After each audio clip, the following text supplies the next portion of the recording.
Welcome to Outlaw Icons, where the shadows speak and the underworld never sleeps. Tonight, step into the world of Nicky Barnes, Harlem's heroin king, a self-made outlaw who ruled the streets in silk suits and dark sunglasses. They called him Mr. Untouchable, not because he was invisible, but because no one dared to touch him. He built a drug empire that made him rich, powerful, and feared, until betrayal lit the fuse that brought it all crashing down. From a jail cell to the witness stand, he shattered the very council he once created and vanished into America's forgotten corners. Before we begin, tell us, where are you listening from, and what time is it there? We love seeing this outlaw family stretch across time zones in silence. Now, breathe deep, let the noise fade, and enter the story of the man who rose from nothing, then burned it all down. This is Outlaw Icons, your sleepy dawn. Chapter 1, Harlem Roots. The smell of burnt rubber lingered in the air, mixing with sweat and hot asphalt as a black Cadillac screeched away from 116th Street. It was 1977, and the man inside that car had just learned someone in his empire had betrayed him. The engine roared like a warning bell, but Nicky Barnes sat silent in the back seat, his diamond pinky ring tapping slowly against the window. Tap, tap, tap. Rage simmered beneath his polished calm. Somewhere out there, one of his own had crossed the line. And when Nicky found out who it was, someone's name was going to disappear forever. But that wasn't where the story began. It began decades earlier, in a very different Harlem. Long before the gold chains and courtrooms. Before the headlines and the heroin. Before he became Mr. Untouchable, Leroy Nicholas Barnes was born in October of 1933 in a neighborhood already running on the fumes of the American dream. Harlem, for all its jazz and poetry, was also a place of hunger and broken promises. Its sidewalks cracked like old records. Its stairwells stank of gin and despair. And its children, like Nicky, learned early that survival wasn't a given, it was a skill. His father, a laborer with a drinking problem and a temper, left when Nicky was still small. His mother did what she could, raising 3 boys on a maid's paycheck, scrubbing floors in white neighborhoods while hiding her tears in the steam of boiling laundry. Nicky never forgot the way her back curved under the weight of everything she couldn't say. By the time he was 10, he had stopped believing in luck. He didn't pray to God. He prayed to get out. The Harlem streets offered an education schoolbooks never could. Boys like Nicky didn't learn algebra, they learned timing. They knew how long it took for a shopkeeper to look away. They learned which corners to avoid and which ones were worth the risk. And most of all, they learned how to read men. Fear showed in the eyes. Weakness lived in the hands. Nicky started small, stealing hubcaps, flipping switchblades, skipping school to hustle pennies at the corner store. But even then, he was different. While other kids stole for the thrill, Nicky stole with purpose. His mind moved like a chessboard, 3 moves ahead, always calculating, always watching. His silence was a weapon, not a weakness.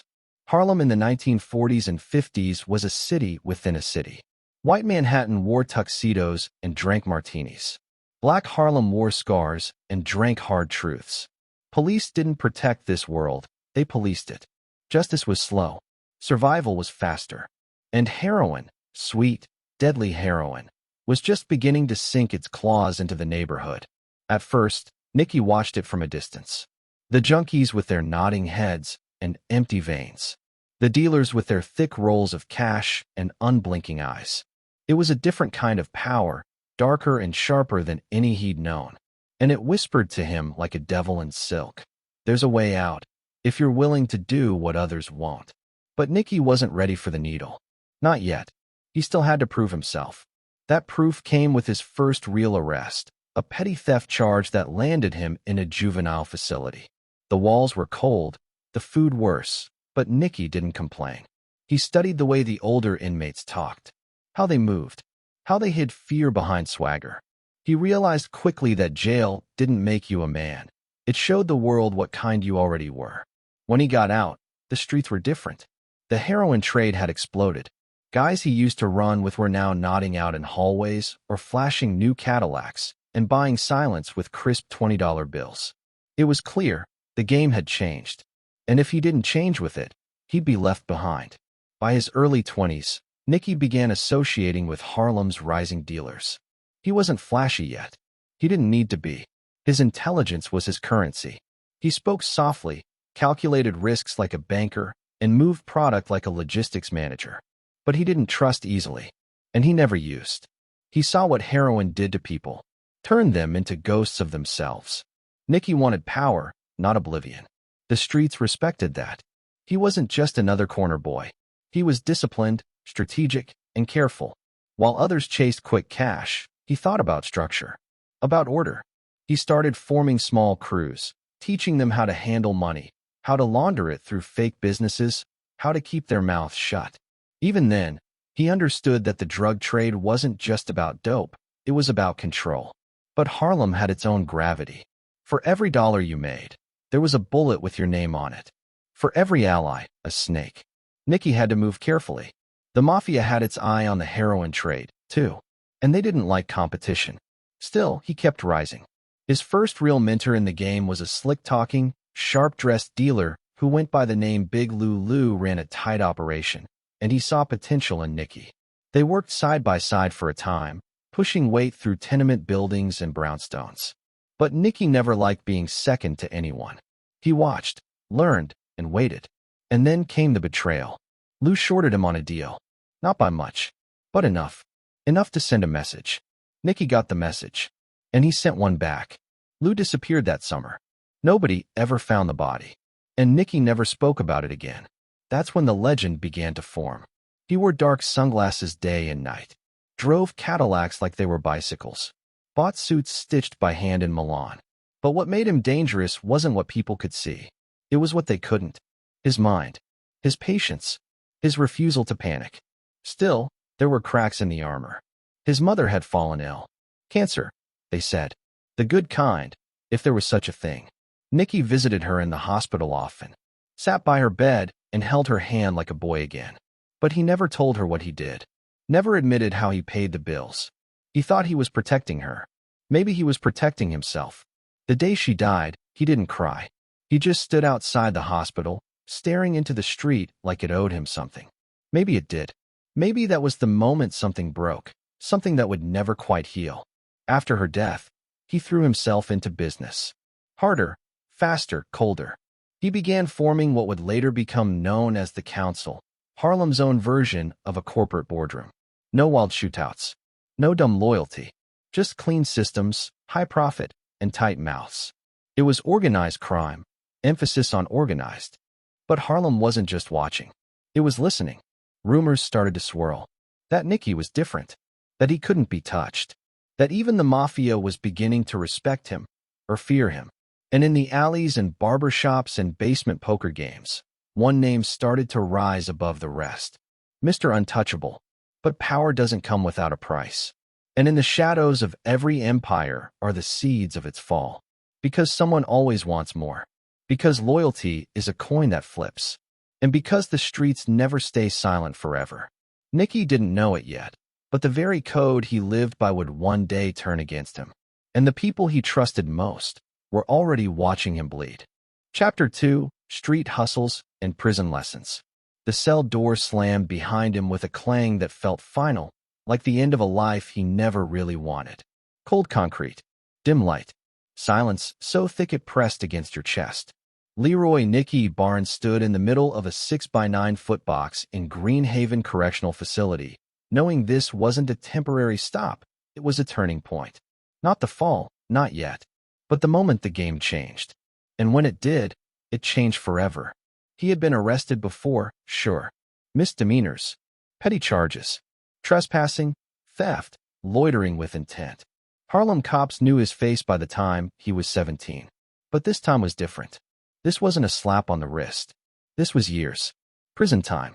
Time meant for breaking men. The charge? Drug possession and attempted sale. Heroin. Enough weight that the judge barely blinked. Courtrooms in that era didn't look for redemption in young black men from Harlem. They looked for statistics. And Nicky, quiet as he was, had finally crossed the threshold from hustler to convict. The arrest itself had been a blur. A sting gone sideways.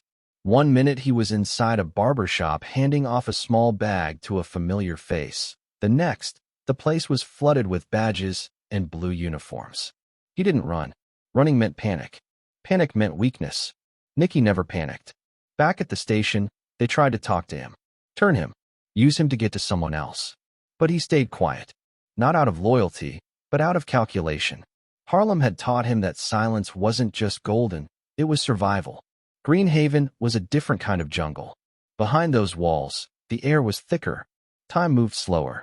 Respect wasn't given, it was extracted, sometimes with words, sometimes with fists. Nicky watched everything. He kept his voice low and his posture straight. He didn't make friends. He made notes.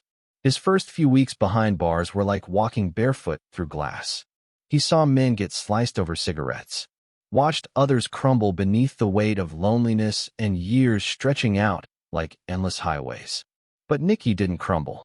He adapted. That was always his gift. There was one man who noticed. A man with a wild glint in his eye and a voice that never whispered. They called him Crazy Joe. Crazy Joe Gallo. Brooklyn gangster. Made man. And in this place, a presence too big to ignore. Joe didn't carry himself like the other Italians inside. He didn't hide behind racial lines or play silent games of power. He walked through the yard like he still owned the streets, like prison was just another office. And somehow, impossibly, he liked Nicky. Their first conversation was short. A question about a book. A nod. A look that said, "You see things too, don't you?" From there, it built slowly. Conversations in the yard. Shared meals. Small talk that wasn't really small. Joe didn't waste words. And Nicky absorbed them like gospel. Gallo spoke of the Mafia like it was a corporation, not a gang. A hierarchy, clean and ruthless. Orders flowed down like water. Mistakes were audited in blood. He explained how the Italians didn't just sell drugs, they managed supply chains, built networks, protected investments. He spoke of loyalty, but not the kind tied to friendship. Loyalty was currency. If it made the operation safer, stronger, faster, it stayed. If not, it got cut loose. To Nicky, this was revelation. In Harlem, the drug game was chaos. Corner wars. Junkies stealing from dealers. Crews turning on each other over scraps. But what Joe was describing, that was infrastructure. That was control. And beneath all his swagger, Gallo respected Nicky. He saw in him a mind built for systems. Strategy. Quiet ambition. The kind of thinking that didn't scream for attention, but waited until it owned the room. Inside those prison walls, Nicky underwent a transformation. He entered as a street hustler and began to shape himself into something far more dangerous. A businessman with no boardroom, a leader without a title. He studied men the way a doctor studies symptoms. He started noticing patterns. Weakness, greed, pride. He saw how desperation made people reckless and how calm could be weaponized. Joe gave him reading material, books on war, on economics, on philosophy, not to soften him, but to sharpen him. Nicky read Sun Tzu's The Art of War like it was a manual for Harlem. He began seeing deals as battlefields, every choice as a move on the board. Prison was supposed to be a place of punishment. For Nicky, it became a university, and Crazy Joe was the professor. But Joe also warned him, out there, they'll fear you. But fear don't last. What lasts is structure. If you build it right, they won't just respect you, they'll need you. Those words hit Nicky harder than any guard ever could. Need. That was the key. Respect could be lost. Fear could be challenged. But if the streets needed him, then he couldn't be erased. By the time his sentence was up, the guards didn't see a young kid walking out. They saw a man with eyes too quiet, too focused, too dangerous. Nicky didn't say goodbye. He just left, with a plan already forming. Back in Harlem, things had changed. The heroin scene was out of control. Addicts lined the corners like forgotten prayers. Dealers fought over territory like dogs over bones. The Mafia still had the supply lines, but the streets needed leadership, discipline, order. And Nicky was ready. He started small again, but this time with intent. A few trusted partners. A controlled network. He applied what Gallo taught him, cutting out the chaos, reducing risk, increasing efficiency. He didn't just want money. He wanted legacy. He wanted Harlem to run like a machine, every part doing its job, every gear greased with fear and favor. He stayed away from the product. No using. No exceptions. That was his rule. He saw too many men crumble under addiction.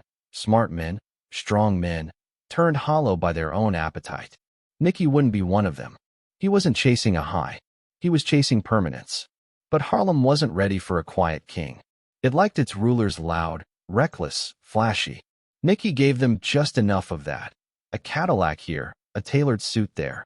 But behind the scenes, he moved like a ghost. Always watching. Always refining. Still, something gnawed at him. A quiet voice in the back of his head. Joe's voice. Structure is everything, until someone finds a way around it. Nicky knew the game wasn't just about building. It was about defending. And somewhere out there, competition was already watching his rise. Taking notes. Counting the cracks in the foundation before it was even finished. He needed more than a crew. He needed something Harlem had never seen. A council. A board. An empire run like IBM, but fueled by heroin. It was audacious. Risky. But if it worked, it would make him untouchable. Or so he thought. Because just as he was stepping into power, others were beginning to whisper. About a man in sunglasses who never blinked. About a system too clean to be real. About an ambition that might one day collapse under its own weight.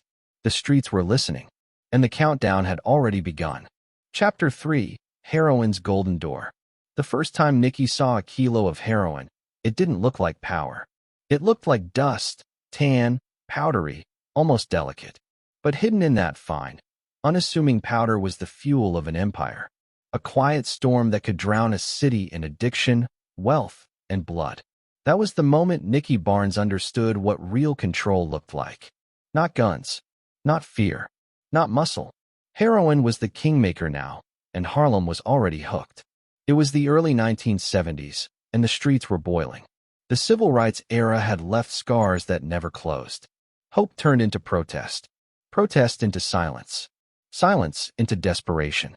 Harlem, once the beating heart of black culture, had become a battlefield of economic decay and broken promises. And while the government talked about reform, heroin slipped through the cracks, filling the void with something far more permanent. The drug came in from overseas, Turkey to France, France to New York. A pipeline so well-oiled it could move poison across oceans without a single drop falling out of place. They called it the French Connection, and it wasn't a myth. It was a machine. And at the helm were the Italian mob families, who had mastered the business like a symphony. Each family a different instrument, each shipment a note in a deadly melody. Nicky didn't stumble into this world. He studied it, watched it unfold from the ground up. He saw how the Italians moved. Clean, efficient, invisible. They didn't flaunt their power. They wrapped it in quiet luxury, veiled in Catholic guilt and iron loyalty. Nicky respected it. But he also saw their blind spot. They didn't understand Harlem. They didn't understand the rhythm of the streets, the way words spread faster than bullets, the way loyalty in Harlem wasn't about blood, it was about survival. So when Nicky stepped to them, he didn't come with noise. He came with numbers. Clean, rising profit margins. A customer base already addicted. And a promise. I'll move more dope than your best men, and I'll do it without a mess. They gave him a chance. The arrangement was never written down. It didn't need to be.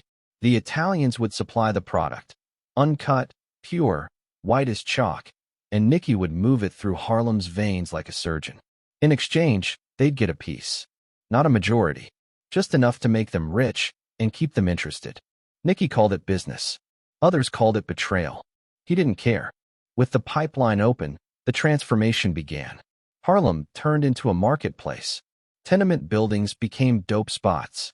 Kids barely old enough to shave carried stashes in their socks and pistols in their waistbands.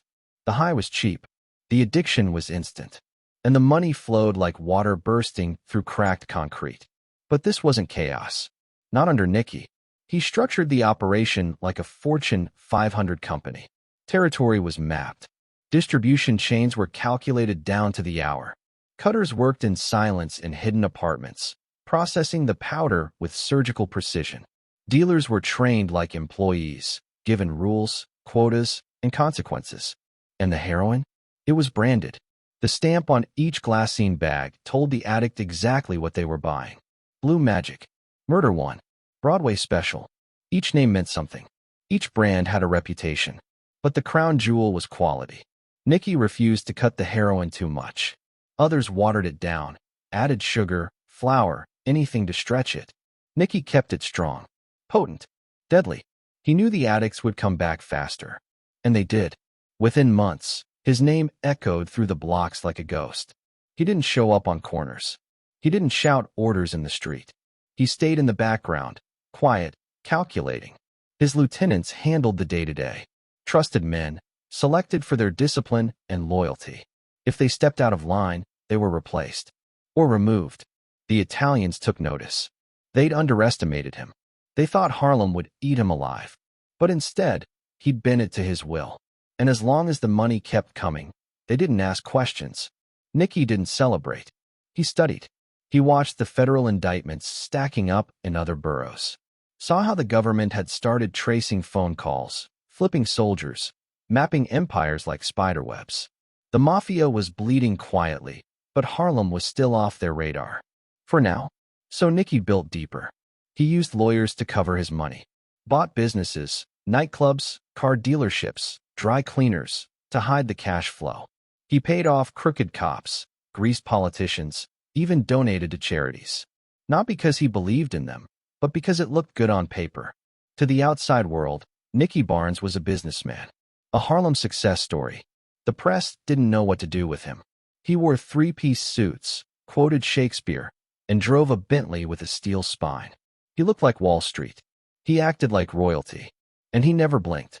But beneath the surface, things were beginning to shift.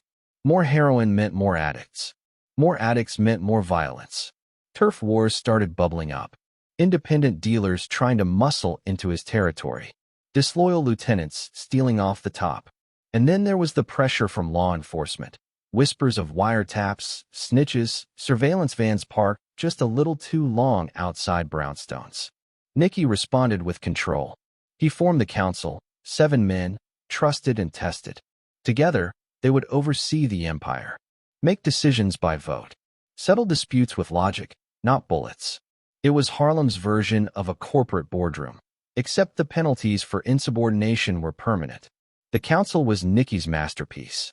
But even masterpieces have flaws. He couldn't control everything. Not ambition, not envy, and not fate. Because while the heroin flowed like gold through his fingers, it was also eroding the foundation beneath him. Each bag sold was another mother grieving. Another father lost. Another teenager walking too slow, too hollow, too high to ever come back. Nicky told himself it wasn't personal. That he was just a piece of a much larger system. That the government failed Harlem long before he ever touched a brick of dope. But at night, alone, the questions lingered. Did he build an empire, or did he poison a generation? That doubt didn't slow him. It never could, but it never left either. The pipeline stayed open. The Italians kept supplying. The council expanded. And Nicky, now hailed in whispers and headlines as Mr. Untouchable, moved through the city like a myth. But myths have shadows. And in the shadow of every empire, someone is always watching. Waiting. Plotting. The door was open. And so were the cracks. Chapter 4, The Game Plan. Organization over chaos. He sat alone in a smoke-thick room, the blinds drawn tight, a legal pad in front of him and a loaded pistol within reach. The air hummed with silence, but his mind moved like a machine. This wasn't about survival anymore. It wasn't about Harlem corners or street legend. This was about legacy, about building something that could outlive him. Nicky Barnes didn't just want to run the game. He wanted to rewrite its rules. And in that moment, one word kept circling in his head: control. By the early 70s, Harlem's heroin trade was a gold rush laced with blood. Money flowed fast. Addicts lined stairwells like fallen dominoes. Every other hustler wanted to be king, but none of them could see past the next deal. Nicky watched it all with cold detachment. The noise, the waste, the chaos. He had no time for sloppy street wars or emotional turf beefs. He wanted something cleaner, sharper, something surgical, So he turned to the one model that never failed: business. He saw himself not as a dealer, but as a CEO. And if the heroin trade was his company, then it needed structure, leadership, boundaries. Harlem didn't need another gangster. It needed a boardroom. He called it the council. 7 men, handpicked, each controlling their own slice of the operation. Trusted, tested, professional. They weren't just street soldiers, they were partners. And together, they'd run the empire like a multinational corporation. Votes, not bullets. Protocol, not panic. Each member had equal say in decisions, and each agreed to follow a strict code. Rules that mirrored those of Fortune 500 firms, with one critical difference. If you broke these rules, you didn't get fired. You got erased. The council met in secret, sometimes in basements, sometimes in backrooms behind beauty parlors or bakeries. Never the same place twice. No phones, no outsiders, just silence and strategy. Every decision was calculated. How much heroin to move, which suppliers to trust, which dealers to discipline. They kept records in code, used buffers between layers, and operated through cutouts so insulated that even the street-level guys didn't know who they were really working for. This wasn't a drug ring. It was an organization. Nicky ran his end like a general manager overseeing a chain of franchises. He issued dealer packages, pre-measured, pre-stamped, and packaged under specific brands. If you worked for him, you followed the model. Deviations weren't tolerated. He didn't need loudmouths flashing cash or soldiers drawing heat. He needed discipline, respect, efficiency. To the addicts, it looked like choice. Different bags, different names, but it all came from one source. One man. The quality never changed, and neither did the system. That consistency created trust, and trust created demand. Behind the scenes, Nicky constructed layers of legal insulation. Front businesses laundered the cash, used car lots, cleaning services, and small-time trucking companies. He hired lawyers, accountants, and real estate brokers. Not street guys pretending to be legit. Real professionals, paid in silence and bonuses. His finances were spread across shell corporations, hidden inside offshore accounts, stacked beneath stacks. The IRS couldn't touch it. At least, not yet. He also built a communication network that resembled a covert intelligence agency. Messages passed through chains of people, never directly. Street captains got their orders through coded instructions. And no one ever spoke Nicky's name. To them, he was simply the man. Nothing more. This system allowed him to scale. Dope flowed from the ports to the blocks like water through pipes. And Nicky? He barely had to move. His hands stayed clean while the city drowned. But no empire runs without cracks. The council's strength was also its vulnerability, loyalty. Nicky believed in it, demanded it. But loyalty is a fragile currency, easily devalued by ego, jealousy, or greed. One member started skimming. Another grew too flashy. Small fractures, tiny betrayals. He addressed each one with surgical precision. If you stepped out of line, you got pulled back or disappeared. Wordlessly, efficiently, without warning. Fear was never spoken. It was implied. Still, the pressure grew. Law enforcement was beginning to catch on, not to the organization itself, but to the scale of the epidemic. Overdoses rose. Communities screamed. And the media turned its eye to Harlem. Not the culture, not the music, but the death. But Nicky kept moving like smoke through a locked room. Untouchable. He never used his own product. Never argued in public. Never left a paper trail. Even the cops didn't know what he looked like. To them, he was just a whisper behind a locked door. To Harlem, he became something else entirely, a paradox. Some called him a destroyer. Others, a provider. Churches cursed him in the morning and took donations from him at night. Mothers wept for the children he hooked. But in the same breath, some thanked him for keeping the peace. Because in the madness of the heroin wars, Nicky's empire brought an eerie order. No reckless shootouts. No random bloodshed. He didn't allow it. He saw himself as a necessary evil. The system had failed Harlem long before he touched heroin. No jobs. No housing. No justice. The government gave speeches. Nicky gave cash. And while the preachers prayed, he paid rent. But in the privacy of his mind, There were questions. Was he saving Harlem or slowly killing it? That thought lingered sometimes. Late at night, between meetings, behind his dark glasses. But he never let it slow him. Doubt was a luxury, and Nicky only invested in certainty. The council grew stronger. So did the profits. And so did the myth. Mr. Untouchable, the streets called him. He didn't give himself the name. But he didn't stop it either. He played the part. The suits tailored in Europe. The Bentleys imported. The sunglasses at night. He understood branding. He was the brand. And as long as the empire ran on time, the illusion held. Until the whispers started again. Internal grumblings. Ambition leaking into conversations. Men who once bowed now talked sideways. Someone on the council was plotting behind his back. Nicky didn't have proof. Not yet. But he felt it. A shift.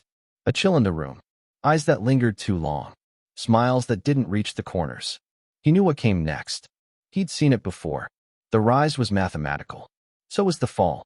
And somewhere, behind the curtain of silence he'd worked so hard to build, someone had already started pulling threads. Someone who'd forgotten the first rule of the council. Disloyalty is not forgiven. But Nicky wouldn't react just yet. Not until he was sure. Not until the mask slipped. And when it did, he wouldn't just cut ties. He'd cauterize the wound. Permanently. Because this wasn't the streets anymore. This was business. And in business, betrayal doesn't get a second meeting. Chapter 5. The council rises. The door creaked shut behind them.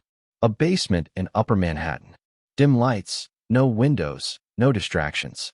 7 men sat around a dusty table, each holding more power than most politicians. No names. No paperwork. No second chances. What they discussed in that room would shape the streets of Harlem for years to come. This wasn't a crew. It was a council. The first of its kind. And Nicky Barnes was at the head of it. They called it the council, but it didn't need a name. It was a machine, lean, disciplined, and deadly. Each man controlled his own piece of Harlem, his own operation, his own revenue stream. Together, they formed a network tighter than any street gang. They didn't move like criminals. They moved like CEOs. But this wasn't a democracy. Not really. Every voice was heard, but one voice always carried more weight. Nicky's. He chose them carefully. Trusted lieutenants who had earned their place through loyalty and intelligence. Not just shooters or slick talkers, but strategists. Men who understood the long game. The kind who saw heroin not just as a hustle, but as a business model. Scalable. Profitable. Ruthless. They came from different blocks, different crews, but shared one language, structure. That was the code. And like any boardroom, there were rules. Rule number 1. No sleeping with another member's wife or girlfriend. Personal betrayal led to operational collapse. Rule number 2. No stealing from council profits. Every dollar was tracked. Every cut counted. Rule number 3. No independent murders. If a problem needed solving, it went to a vote. Vengeance had to be strategic, not emotional. And the most important rule, never cooperate with law enforcement. Ever. The council was a fortress, built brick by brick, and guarded not by weapons, but by code. Break that code, and you vanished. No trial. No forgiveness. Just silence. They met regularly, always in secret. Each session was run like a board meeting. Performance reports, personnel changes, updates from the street. They discussed packaging, pricing, distribution routes. They debated whether to flood a neighborhood with product or hold back to spike demand. These weren't dope dealers anymore. These were policymakers. The heroin trade under the council became a machine. Uncut bricks came in from Europe, mostly through the Italian mob. Nicky's relationship with the Italians, especially the Genovese crew, kept the pipeline alive. But once it hit Harlem, it was all theirs. They controlled everything from import to sale. The cutting houses, often run by women, operated in silence. They'd break down pure heroin, mix it carefully to maintain quality, and repackage it into glassine bags. Each bag was branded.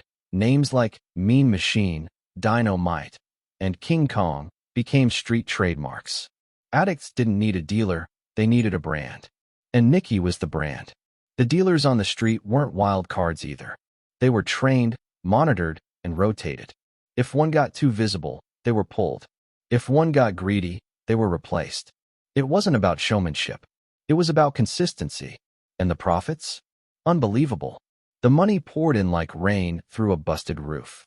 Tens of thousands of dollars a day, cleanly laundered through front businesses, dry cleaners, bars, garages. Stacks of cash vacuum sealed, shipped out of state, washed through property investments. There were days when the paper moved faster than the product. And still, it kept growing. But with that money came power. And power, Nikki understood, had to be distributed carefully. Too much in one hand bred resentment. Too little sparked betrayal. The council allowed Nikki to delegate without losing control. If something went wrong, it was discussed, dissected, resolved. Fast. This system didn't just change the heroin game. It changed Harlem. For some, it was hell. The addiction epidemic exploded. Families crumbled. Young kids disappeared into alleys, never to return. Entire blocks became graveyards with front porches. People whispered about the council like it was some dark secret under the floorboards. But for others, it brought strange stability. Shootings dropped in council-run neighborhoods. Random violence was replaced with calculated order. Nicky made sure of that.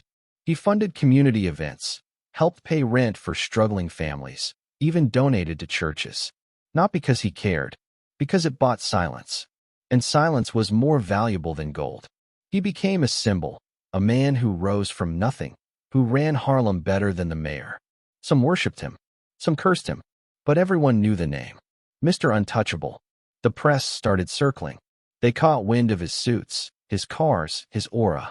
They couldn't pin anything on him. He left no fingerprints, made no direct calls, signed no documents. He didn't need to. The council was his mouthpiece.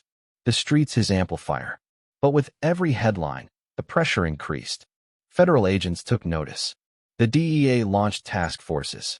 Undercover cops worked double shifts just to get a whiff of his operation.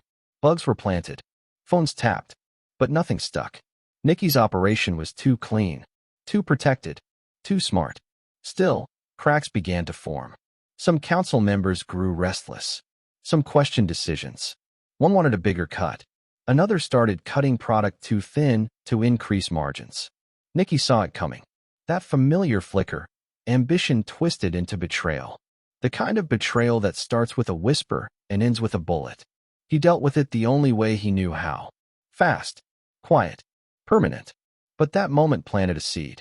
Even the best system can't guard against envy. Even the tightest code can't protect against ego. And as the council's influence grew, so did its vulnerability. Outwardly, everything looked perfect. But beneath the suits and gold and titles, something was shifting.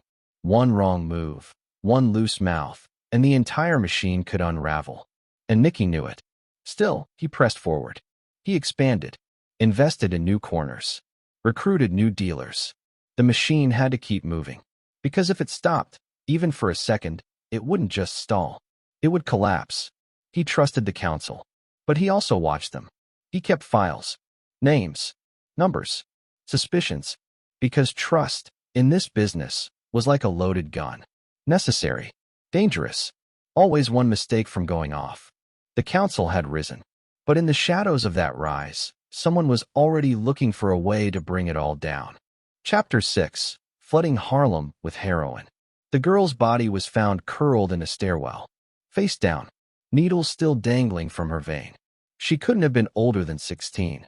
Her lips were blue, her limbs stiff. Next to her lay a crumpled glassine envelope, barely torn open, stamped in dark ink. Blue magic.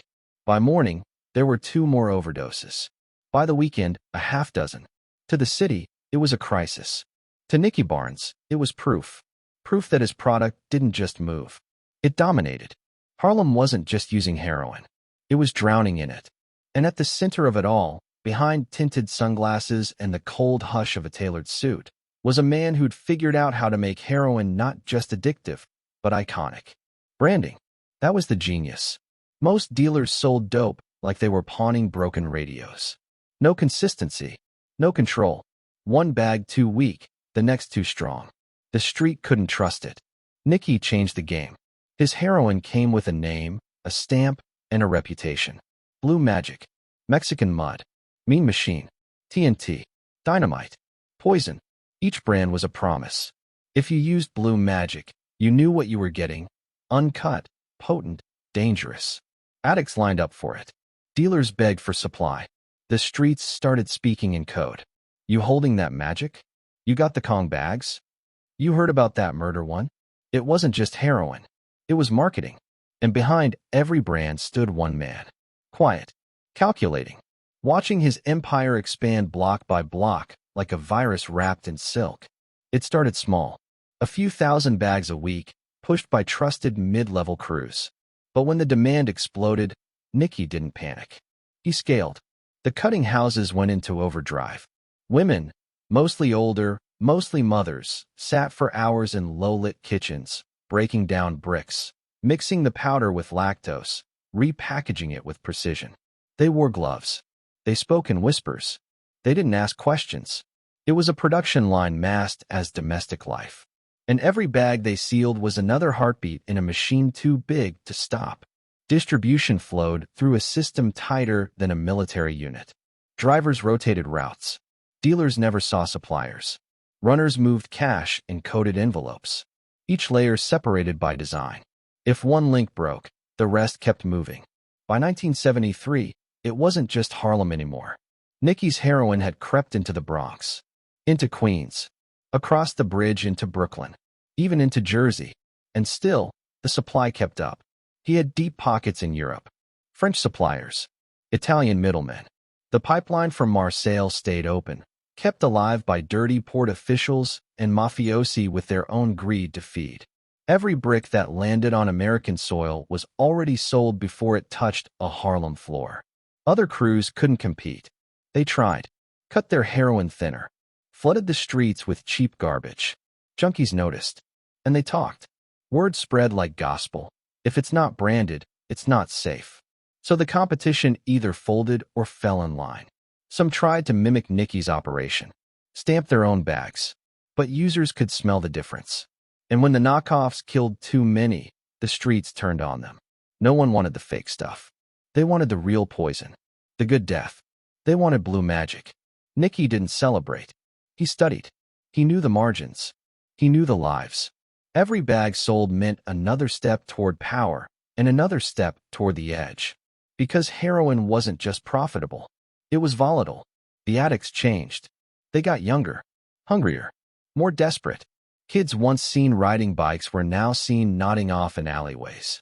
Mothers who used to cook dinner were now stealing from their own kitchens. Fathers disappeared into abandoned buildings. Harlem was rotting from the inside. And Nicky saw it. He drove past it, watched it through tinted glass. Silent. Some part of him, deep, quiet, buried, felt the pull of guilt. But guilt didn't pay bribes. Guilt didn't build empires. So he pressed forward. He used the money to shield himself. Bought properties. Paid off lawyers. Launched legitimate businesses. He wrapped the heroin money in layers of suits and balance sheets. Even started slipping into political circles, campaign donations, community programs, church repairs. It was all part of the package. Part of the myth. Mr. Untouchable wasn't just a name. It was an armor. But the streets weren't just bleeding. They were screaming. People began whispering behind locked doors. About what Harlem had become. About who really controlled it. About the man behind the brands. Nicky didn't flinch. He leaned in. He saw Harlem as a broken city. One the government had already failed. So if he could run it better, with order, control, discipline, wasn't that a kind of justice? That's what he told himself. And yet, every now and then, a crack in the mirror. Like the child found overdosed behind a dumpster, clutching a stamped bag like a teddy bear. Or the mother who collapsed on her knees in the middle of the street, screaming her son's name into a sky that never answered. The weight of those images didn't stop Nicky, but they stayed, floating in the quiet. Meanwhile, the product kept evolving. Some batches came in stronger than expected. Overdoses spiked. Hospitals overflowed. The morgues filled. City officials panicked. Headlines called it a crisis. But no one could trace the source. Nicky's operation was too refined, too layered, too smart. He didn't just hide in the shadows. He was the shadow. Still, cracks began to form. One dealer arrested on a routine traffic stop. Another found shot in an alley. Not council members, low-level guys, but enough to raise alarms. Cops were listening now. DEA agents circling. And yet, the heroin kept moving. Because the market was addicted. Not just the users. The whole system. The suppliers needed the revenue. The streets needed the work. Even the dirty cops needed their envelopes. So no one asked questions. As long as the bags were full and the bodies were buried quietly, the city turned its back. But not for much longer. Behind closed doors, prosecutors were mapping the organization, trying to untangle the layers. Names scribbled on whiteboards. Faces pinned to corkboards. Interrogations. Informants. The noose was tightening. Slowly. Invisibly. And Nicky, he could feel it. He knew the game couldn't last forever. No empire does. But for now, he held the reins. The streets still obeyed. The heroin still sold. So he pushed harder. More product. More expansion. More bodies. Because in this business, you either flood the streets or you drown in your own silence. And somewhere in the distance, a knock was coming. Chapter 7, Luxury, Women, and Fame. The camera clicked once. Then again. Flashbulbs exploded as the man in the cream-colored fur coat stepped out of his Bentley. Harlem had seen kings before. Musicians, athletes, preachers, but none walked like him. None carried that cold, perfect silence in their eyes. The sidewalk froze. Eyes widened. And the headlines the next morning said it clearly. Mr. Untouchable, Harlem's Black Godfather, makes a statement. Nicky Barnes didn't just build an empire. He wore it. By the mid-1970s, the name was everywhere. Magazine covers, nightclub whispers, boardrooms and barbershops. Notorious, magnetic, dangerous. Even the suits on Wall Street had started murmuring about the drug lord with the Ivy League swagger. But Nicky wasn't looking for infamy. He was chasing legacy. The money flowed like champagne. Hundreds of thousands, sometimes millions, cycling through fronts and safe houses. He wasn't hiding anymore. He didn't have to. The system wasn't built to stop men like him. And he made sure it stayed that way. He bought a mansion in upstate New York, stone facade, high iron gates, imported chandeliers that glistened like ice. His closets were lined with custom suits stitched in Italy, cashmere overcoats, and silk shirts in every color Harlem had ever dreamed of. Fur collars, cuffed slacks, gaiter shoes. He didn't just dress well, he dressed loud. Like he wanted every thread to scream, "I beat you." His car collection looked like a billionaire's showroom. Rolls-Royces, Jaguars, Mercedes coupes, and always a Bentley or two, gliding through the city like royalty on four wheels. No plates sometimes, just tinted windows, chrome grills, and the unspoken truth that no cop dared to pull him over. He moved through Manhattan as if he owned it. And in some ways, he did. Upscale restaurants held his tables even when he hadn't called. Nightclubs dimmed their lights and cued the music when he walked in. Women leaned closer. Men stepped back. The air shifted when he arrived, like the atmosphere itself was under his payroll. But beneath all the glamour, there was control. Nothing was accidental. Every watch he wore, every car he drove, every champagne toast in a crowded club, it was all branding. Marketing on the streets. A reminder to the world that the man behind Harlem's heroin trade wasn't hiding in shadows. He was the spotlight. The women, too, were part of it. Not just arm candy, though he had plenty. Models, singers, secretaries. Some wanted protection. Others wanted proximity to power. He gave them both. But Nicky didn't love them. Not in the way they wanted. His heart was barricaded behind layers of concrete logic. Every relationship was a transaction. Gifts were lavish, diamonds, penthouses, fur coats. But love? That was weakness. He didn't need a partner. He needed obedience. Still, loneliness creeped in. Not in quiet moments. He had few of those. But in crowded rooms, surrounded by laughter that never quite reached his soul. He would sit, watching the swirl of bodies, and wonder if any of it was real. Was he loved or feared, admired or used?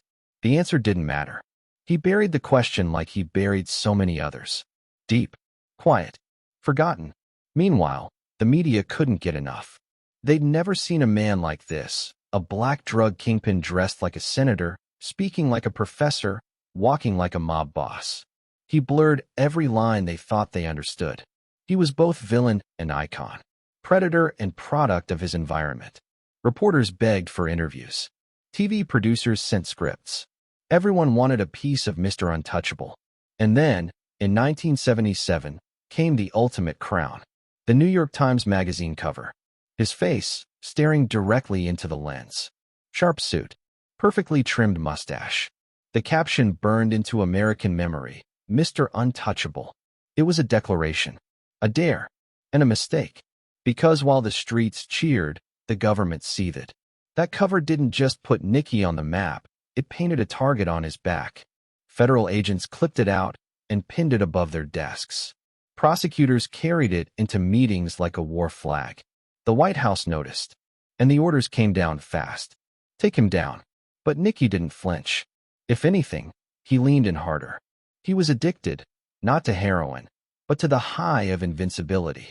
The cameras, the clothes, the power. It made him feel untouchable. And that feeling, it was as dangerous as any drug he'd ever sold. He walked into courtrooms with swagger, wore $1,000 suits to hearings, smirked at reporters, waved at photographers. He wasn't just fighting charges, he was performing, playing the role he'd built for himself. And the crowds loved it. But inside the council, tension was mounting. Some members thought he was drawing too much heat. The brand was getting too loud. The media attention wasn't a badge, it was a spotlight. And spotlights burn. Whispers began to ripple behind his back. That Nicky was losing focus. That he was chasing fame more than profit. That maybe, just maybe, he believed his own myth a little too much. But none dared say it to his face. Because Nicky still ruled Harlem. Still controlled the pipeline. Still moved more dope in a week than most did in a year. And as long as the cash kept flowing, mouths stayed shut. Still, paranoia crept in. Slowly, like smoke under a locked door. He began testing loyalty, watching body language, repeating instructions just to see who flinched. Friends became suspects. Associates became liabilities. Trust eroded behind expensive sunglasses and long silences. And yet, he kept building. More houses, more cars, more women. He funded parties that spilled into dawn. Booked entire hotel floors for celebrations only 5 people were allowed to attend. He wanted the world to know. He wasn't hiding.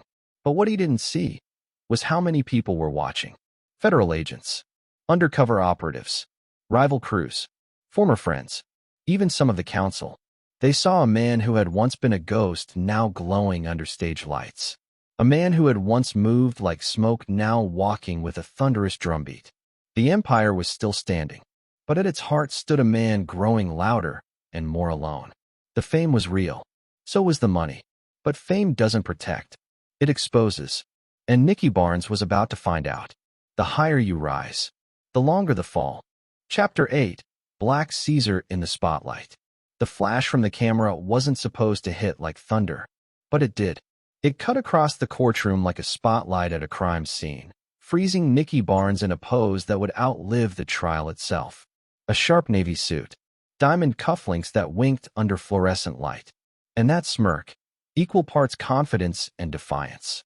It was the smirk of a man who didn't just believe he couldn't be touched, he dared the world to try. The photograph was everywhere the next day. Newspapers, morning TV, headlines screamed it loud. Mr. Untouchable. Not a name given in a back alley. A name printed in ink by the country's most powerful voices. Barnes didn't flinch. He laughed. And then, he leaned into it. Because if the streets were his stage, then the press became his orchestra. It wasn't enough to build a drug empire. Nicky wanted the myth. The legend. He wanted to step out of Harlem and into history books. Etched in the minds of people who never touched a dime bag or walked a block north of Central Park. He wasn't just selling heroin. He was selling himself. And America, like it always does when faced with its own contradictions, couldn't look away. They dubbed him Black Caesar. Not out of mockery, but awe. Here was a man who had turned the laws of race, poverty, and crime on their heads. A man who dressed better than Wall Street and outmaneuvered federal prosecutors like a chess grandmaster. He didn't hide in the shadows. He ruled from them. And now, the shadows had a face. In 1977, Nicky took the ultimate gamble. He gave an interview to the New York Times Magazine. On the record, photo shoot included, hair trimmed, suit crisp, smile calibrated. The cover ran with the headline, Mr. Untouchable. The article painted him as a criminal mastermind, smooth, composed, almost regal in his demeanor. A black man who had taken on the mafia, law enforcement, and the government, and won. It was the kind of attention drug lords are warned never to seek. But Nicky? He welcomed it like a coronation. He wasn't content with street fame. He wanted national recognition. He wanted to control not just the dope in Harlem, but the narrative around it. The headlines, the image, the myth. He didn't need to go down as a criminal. He wanted to go down as a figure. He wanted history to remember him as more. But the problem with light is it exposes everything. Federal prosecutors clipped the magazine cover and pinned it above their desks like a war trophy yet to be claimed. DEA task forces named entire operations after the nickname. Even the White House took notice. To them, this wasn't just arrogance. It was a slap in the face. A man openly taunting the justice system, laughing in their direction, daring them to come closer. The photo became a promise, and the government intended to collect. Behind closed doors, agents launched an offensive. Wiretaps were expanded. Informants were flipped. Surveillance intensified. Nicky may have worn the crown, but he'd made himself a target. And still, he smiled. He walked into courtrooms like they were ballrooms, nodded to reporters, waved at TV crews. Every appearance became theater. He didn't just want to win. He wanted to humiliate those trying to bring him down. His defense lawyers warned him to tone it down. The heat was rising. The courts were watching. But Nicky couldn't stop. He was addicted, no longer to power, but to the performance. And every new audience only fed the act. He appeared in Ebony, Jet, and European fashion magazines. His name was whispered in political circles, sometimes even praised for his intellect. They called him a black capitalist, an urban outlaw, a necessary evil. His myth grew taller than the buildings in his old neighborhood. But for every man in Harlem who saw Nicky as a folk hero, there was a mother burying her son, a sister sweeping needles from the hallway, a child learning to walk past corpses without looking down. The heroin was real. The damage wasn't myth. Some said he brought order to Harlem. Others said he brought ruin. The truth, as always, lived somewhere between the headlines and the bodies. Within the council, the tension simmered. Not everyone liked the spotlight. Not everyone shared his vision for fame. Some saw the magazine cover not as triumph, but betrayal. It was a crack in the armor, a weakness. And weakness was dangerous in a world that survived on silence and fear. Rumors floated that one member of the council had quietly distanced himself, that another had begun taking side meetings with smaller crews. Nicky noticed. He didn't speak on it, but he noticed. Loyalty was currency, and suddenly, he could feel its value dropping. But instead of retreating, he doubled down. He appeared at black tie events, hosted extravagant parties at hidden lofts above Manhattan's skyline. Celebrities came. Politicians shook his hand. No one mentioned heroin. No one asked too many questions.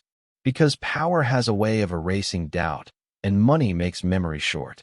He posed for photos next to Bentleys, tipped waiters with $100 bills, walked into court with a different woman on his arm each time, each one younger, more beautiful, more glittering in diamonds than the last.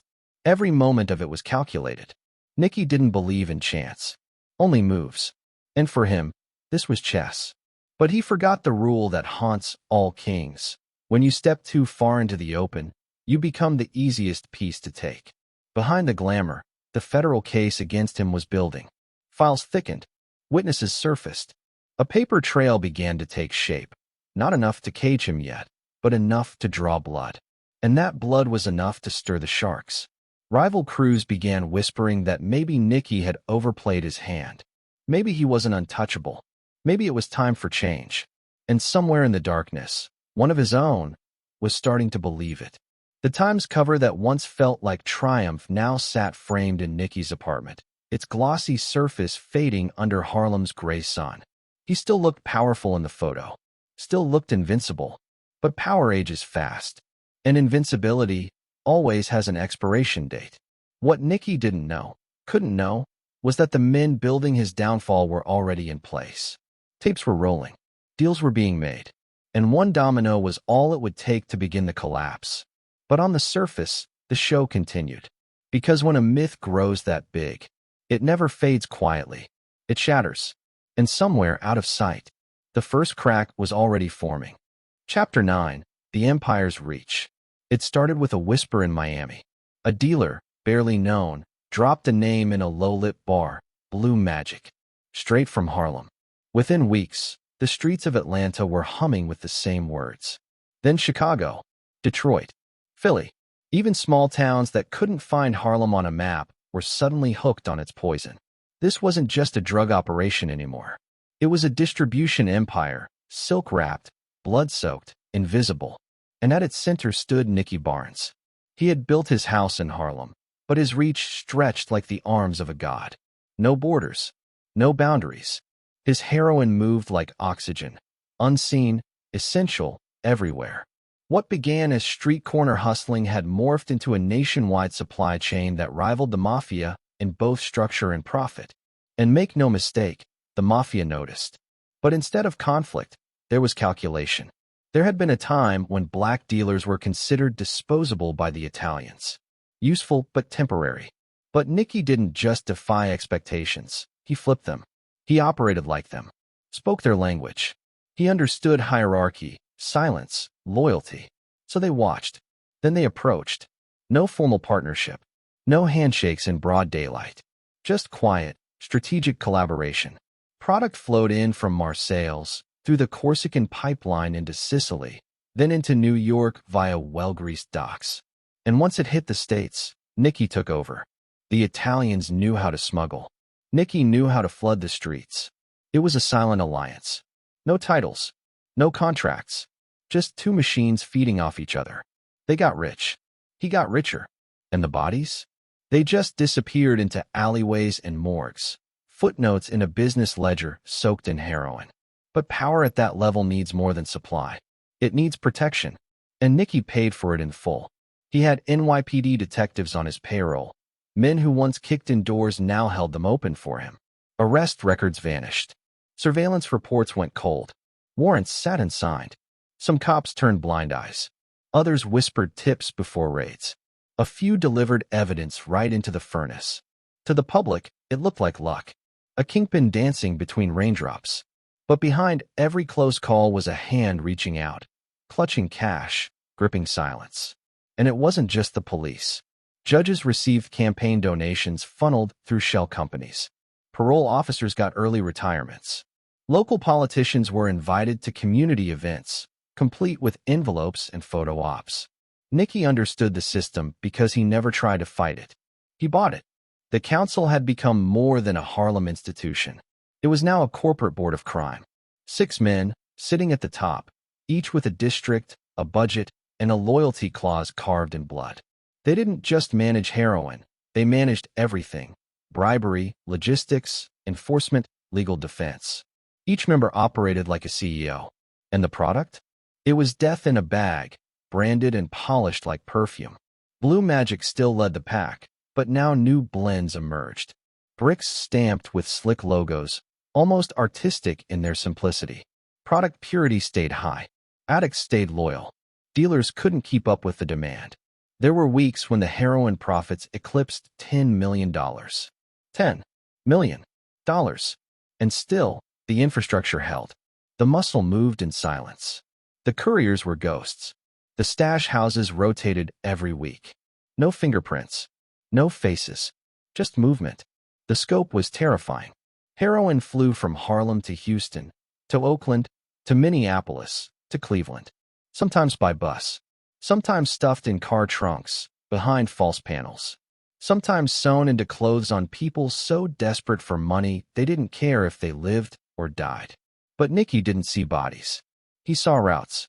To him, every new city wasn't a risk, it was a market, an opportunity, an expansion. And the more he grew, the colder he became. He spoke less in meetings, smiled less at parties. He'd built his dream, and now he lived inside it like a man walking alone through a cathedral of mirrors. Everything reflected his genius. Everything whispered his name. But something had shifted. With every expansion came more exposure, more names involved, more chances for mistakes. And mistakes in this world didn't end in warnings. They ended in funerals. There was the courier in Kansas City who stole a few bricks. He was found days later in a motel bathtub, veins slashed, lips sewn shut. Then a mid-level dealer in Newark who sold stepped-on product with the blue magic stamp. A car bomb answered that insult. No suspects. No survivors. Even whispers of betrayal were enough to trigger death. The council enforced discipline like a religion. Break the code? You disappeared. Fear kept the engine running. But fear is a dangerous fuel. It burns hot, and it burns out. And while Nicky's power grew, so did the cracks beneath it. Federal agencies had begun to collaborate. The DEA, the FBI, even state task forces. They shared data, traded notes, built maps. Nicky's network had become so vast it forced law enforcement to become organized just to keep up. They still couldn't touch him, but they were getting closer. Wiretaps caught fragments. Surveillance tracked movements. Informants surfaced, low-level runners who'd been pinched in far-off states. None could name Nicky, but they all described the same structure, the same system, the same brands. The pieces were beginning to form a picture. And in Harlem, some council members began to worry. The attention was growing. The arrests, once rare, were creeping in. Too many eyes. Too many mouths. And Nicky? He didn't seem to care. He still drove with the top down. Still hosted galas. Still moved like a man immune to consequence.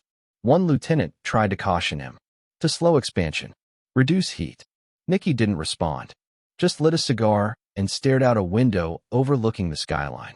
Do you think Caesar stepped down? He asked quietly. The question wasn't rhetorical. To Nicky, this was Rome. The heroine? His empire. And anyone suggesting retreat was a traitor, or worse, a coward. So the empire kept moving. Machines don't stop just because people feel uneasy.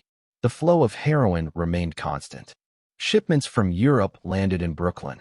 Trucks carried packages into the south, planes into the west.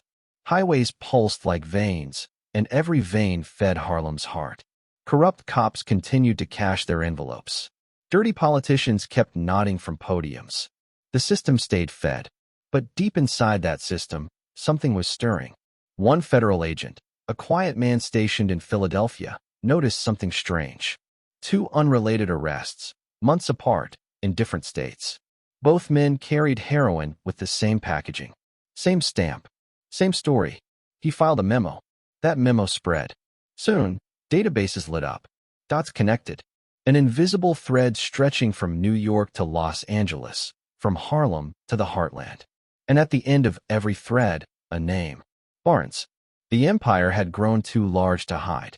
Nicky didn't know it yet, but somewhere in an office, a task force was already being built. Agents were reviewing logs, listening to old tapes, watching, waiting, circling like wolves. And within the council, doubt had finally breached the walls. Some began holding meetings without him. Small ones. Quiet ones. Because if the empire was to survive, it might need a new king. But Nicky, he still believed. He believed in the machine he'd built. The fear he commanded. The system he paid for. He believed his enemies were too slow, too dumb, too bought. And he believed in the myth. The one he helped write. The one that whispered, Mr. Untouchable. But empires don't collapse all at once. They crack.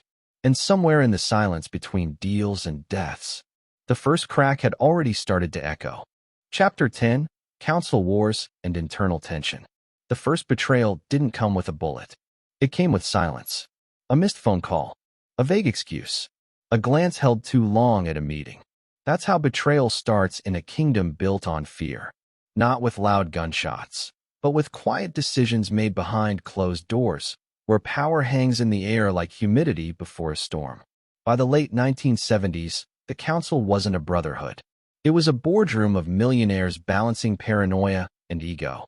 6 men who once trusted each other with secrets and blood now sat across from one another with forced smiles and twitching fingers. Their eyes didn't say loyalty anymore.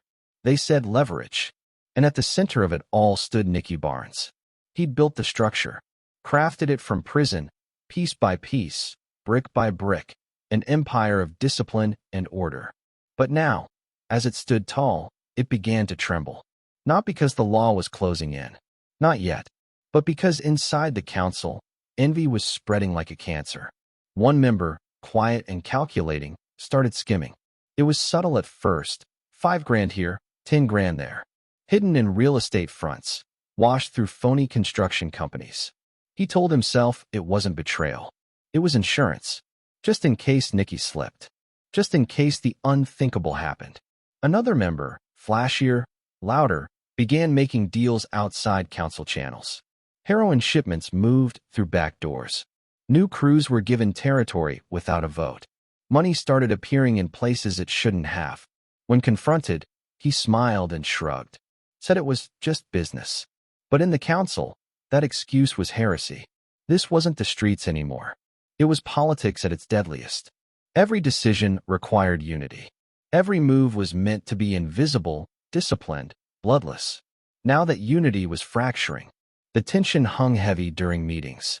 They used to laugh, drink, talk shop. But now, voices were clipped. Eyes darted. Some meetings ended early, others didn't happen at all. They were supposed to be brothers. Now they were spies in expensive suits. Nicky knew. He could feel it in the air, the shift. The respect had curdled into resentment. The reverence had become suspicion. He still sat at the head of the table, but he could feel the distance growing between him and the men he once called family. He confronted one of them in private, quietly, asked about a missing cut. The man stared him dead in the eye and lied. Smooth. Like a professional. The same way they used to lie to the police. Nicky nodded. Said nothing. But something inside him changed. It was the first time he realized that power didn't protect you from betrayal. It only delayed it. Outside, the empire still ran like clockwork. Heroin flowed. Money doubled. The streets whispered his name like a prayer and a warning. But inside, among the men who mattered, the machinery was beginning to seize. One member began avoiding calls. Another sent a proxy to council meetings. Rumors swirled that someone was cooperating with outsiders. That someone was planning to take over. That someone had even considered putting a bullet in Nicky's back. It was never said outright. Never proven. But in this world, suspicion was enough. Nicky began isolating himself. He once believed in shared power. Now he believed in loyalty tests. Secret watchers were assigned. Phones tapped. Schedules tracked. He wanted to know who met where, who said what, who moved money that didn't belong to them. He was no longer a king building an empire. He was a king surrounded by traitors. Even the soldiers in the street began to sense it. Orders came down slower. Some were contradictory. One day you were told to stay quiet. The next, to make noise. It wasn't like before, when every command felt like gospel. Now it felt like chaos wrapped in silk. One low-level distributor was caught talking to a federal agent. Nothing solid. Just a rumor. But it was enough to set things in motion. Nicky didn't ask questions. He gave the order. The man was found in an alley 3 days later. Shot twice in the chest. Once in the mouth. A message. But the message didn't restore order. It deepened the divide. One council member quietly pushed back. Said Nicky was slipping into paranoia. That executions without votes violated their code. That maybe it was time to rein him in. Another disagreed. Said Nicky was doing what needed to be done. And just like that, sides were drawn. Silent alliances. Unspoken lines in the sand. The council was no longer one body. It was 3 against 3. And the only thing holding it together was fear. The streets, meanwhile, remained quiet. People still overdosed in stairwells. Addicts still lined up for blue magic like it was salvation. The money still came in thick, untraceable bundles. But to those watching closely, the signs were there. Collectors started disappearing. One enforcer flipped without warning. Vanished. A shipment meant for Boston never arrived. No explanation. No suspects. It wasn't law enforcement that caused it. It was them, each other. The men Nicky had chosen. The ones he trusted. The ones he had made millionaires. He started dreaming of executions. Not because he wanted to kill, but because it seemed easier than trust. He'd built an empire on loyalty, and now loyalty had become the most expensive thing in the world. He met with one member late one night in a cigar lounge downtown. Spoke in riddles. Watched his hands. Looked for a twitch. A tell. "You ever see a lion grow old?" he asked. The man just laughed nervously. But Nicky didn't laugh. Because he was starting to feel it. The eyes on him. The doubt. The distance. He still dressed like a king. Still moved like one. But somewhere deep in his gut, he felt the air shift. The cold creeping in. One night, he caught word that 2 council members had met without him. No business reason. Just dinner. Just talking. That was enough. The next day, he canceled all scheduled meetings. Stopped taking calls. And for the first time since his rise, Nicky Barnes didn't trust anyone. The empire still stood, but it no longer pulsed with pride. It creaked like an old machine, worn at the gears, tired at the edges. There were no riots. No assassinations. Just the slow, quiet rot of suspicion. Each man in the council believed he could be the last one standing. And in that belief, they had already killed what Nicky built. He had dreamed of order. But power attracts chaos. It always has. It always will. The feds hadn't broken them. They were doing it themselves. And deep inside a Harlem penthouse, surrounded by riches and ghosts, Nicky Barnes stared out his window one evening as the city buzzed beneath him. He wasn't angry. He wasn't afraid. He was calculating. And somewhere, in the back of his mind, a question lingered. If I made them, can I destroy them? The war inside the council had begun, and no one, not even Mr. Untouchable, was safe from the fallout. Chapter 11. The NYPD and DEA strike back. The moment the bug came to life, a silence fell in the room that no one would ever hear, but that would change everything. A tiny wire, hidden behind a vent in a Harlem apartment, captured a voice. It wasn't loud. It wasn't dramatic. Just one man discussing a cut of heroin. The price. The route. The drop. Then another voice. Then another. Men talking as if the room were theirs.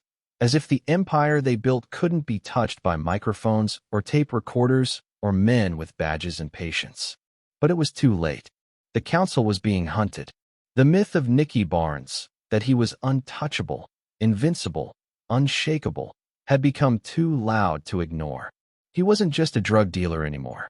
He was a challenge, a dare, a living insult to every agent who'd ever watched a case fall apart because of missing evidence or crooked cops or juries too scared to convict.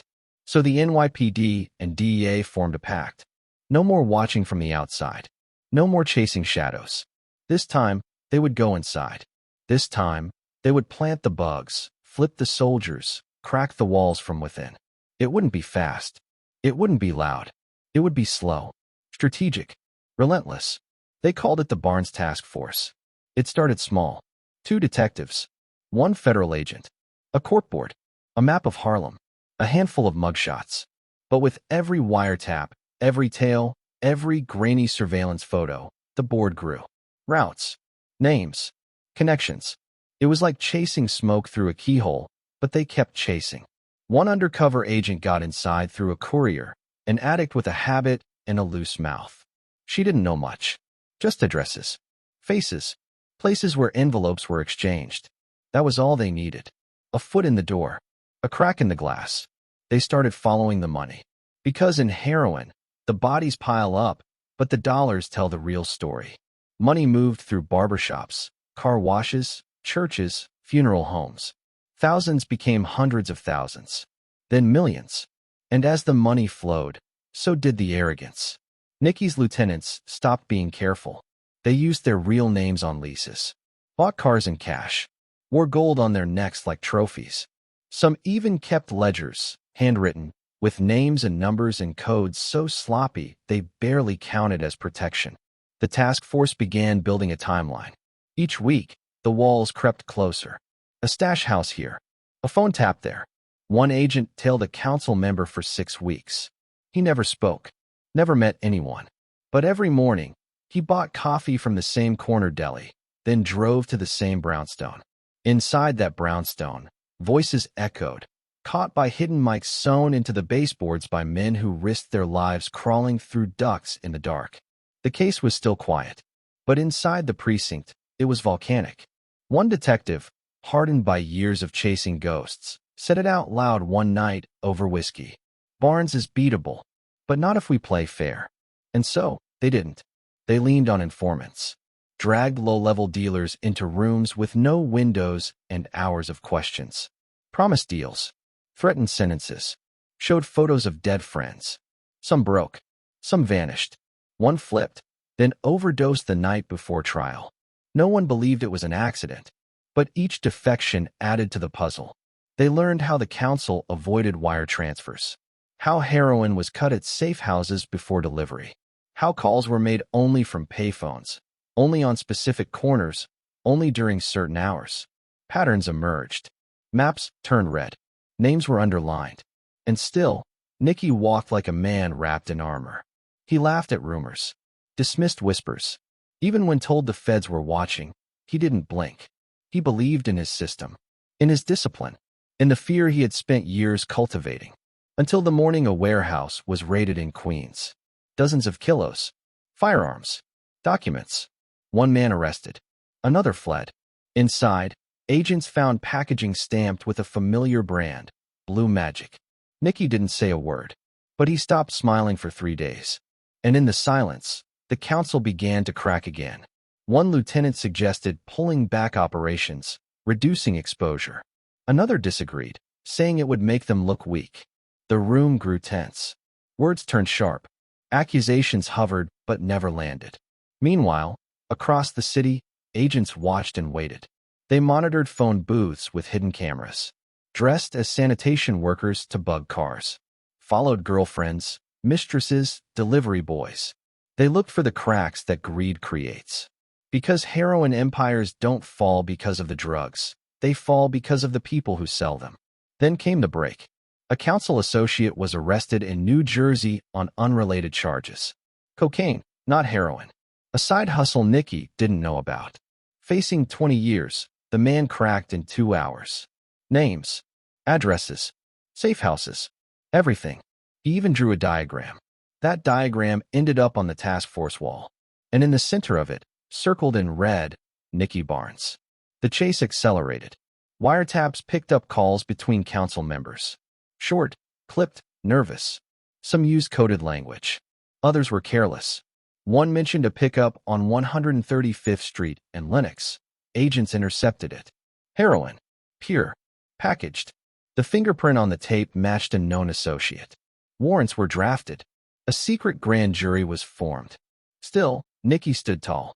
He filed his taxes, met with lawyers, wore custom suits and mink coats and diamonds like shields. He believed in the illusion, believed it so hard it started to crack the eyes of those who followed him. Until the day the knock came. Not a raid, not a battering ram, just a quiet knock at the door of one of his trusted lieutenants. A subpoena, a warrant, a handshake from a federal agent who said, calmly, "We know everything." That lieutenant didn't break, but he started sleeping less. And Nicky noticed. The paranoia spread. Meetings shortened. Phones stopped ringing. Some members of the council began moving money out of the country. One disappeared for a week, returned without explanation. Nicky questioned him. The man said he'd been in Miami.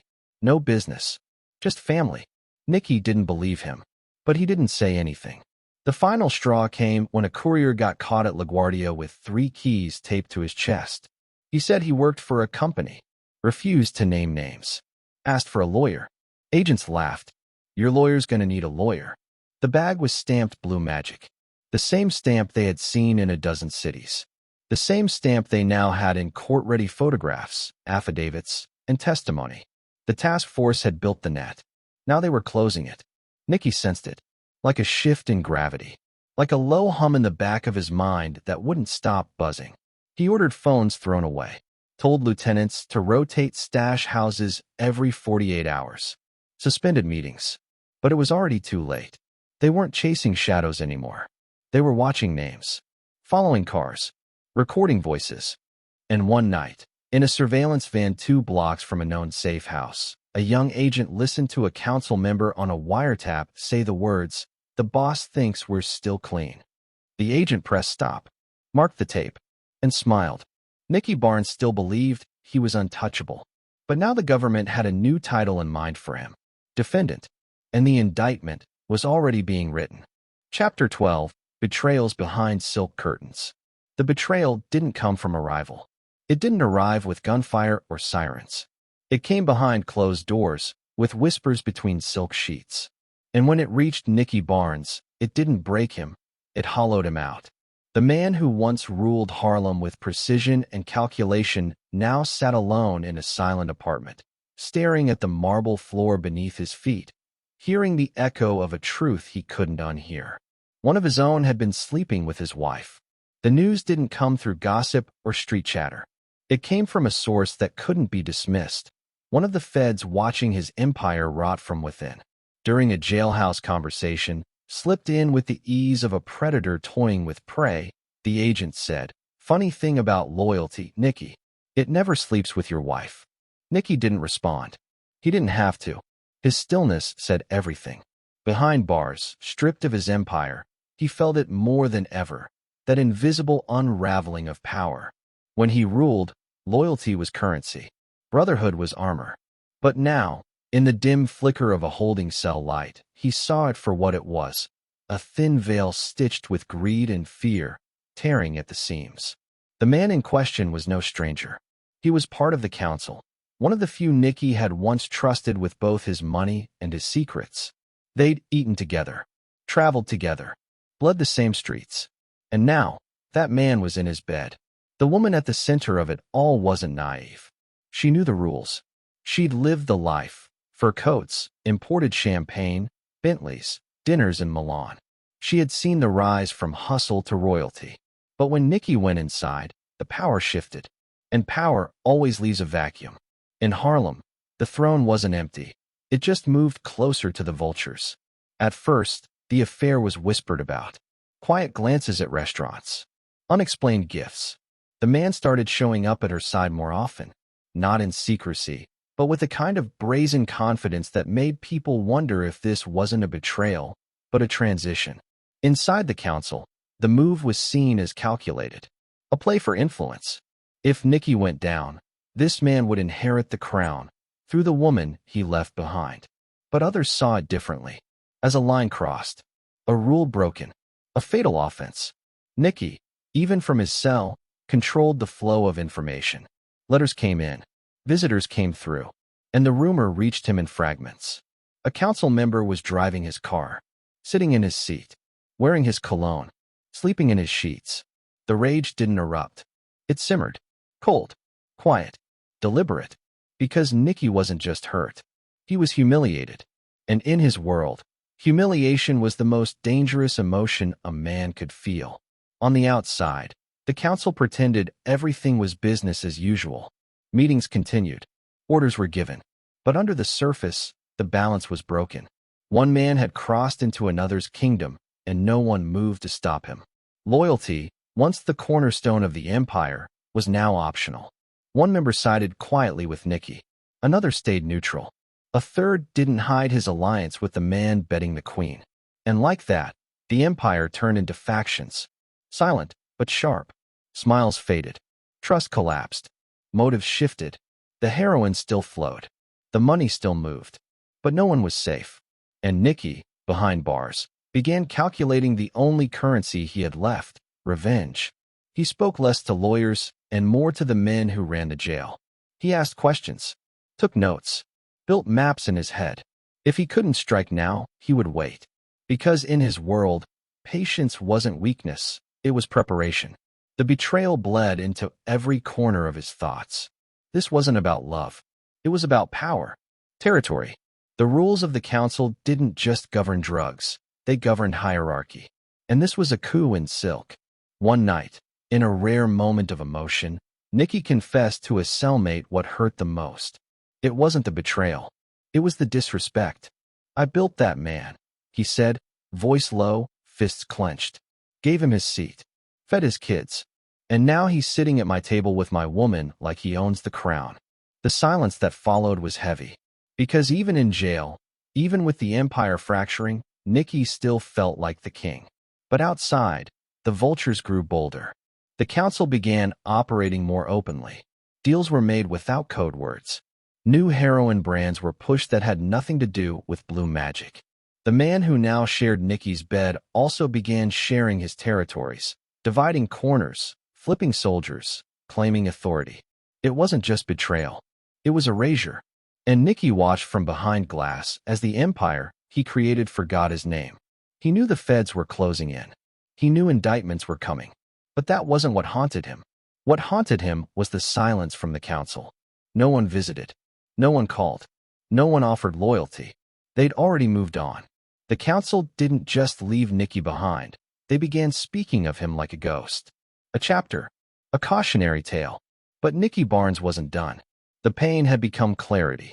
The betrayal had become strategy. Every man has a breaking point, and Nicky had reached his. Not with the cops. Not with the feds. But with his own. Because in this world, betrayal doesn't just burn bridges, it builds weapons. And as Nicky stared through prison glass, watching the city blur into distance, he didn't ask why they turned on him. He asked how many of them he could take down before he was finished. The storm was coming, and it would begin not with blood, but with names.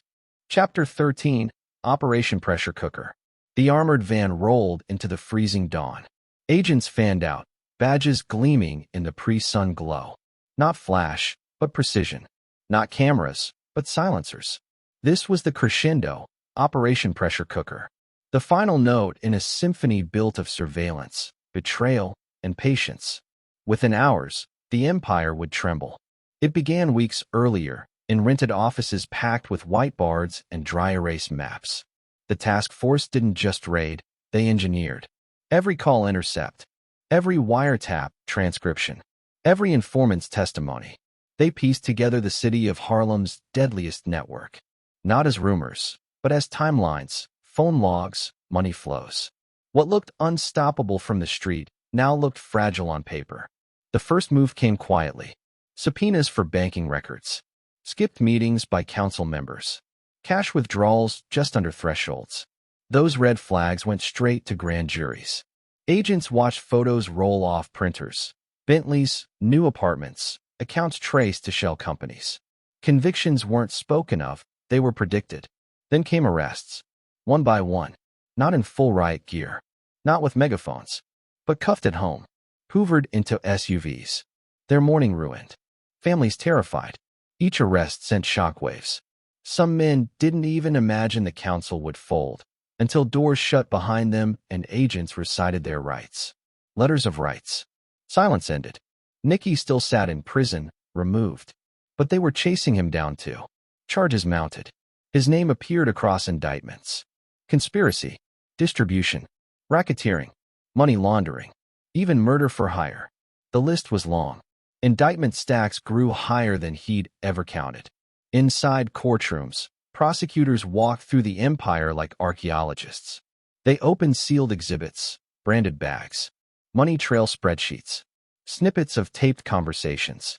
One recording cut to a heated council meeting in a Harlem brownstone. One member insisted on moving product without Nicky's approval. Another threatened him. Voices assumed power. Then it ended with a chilling promise.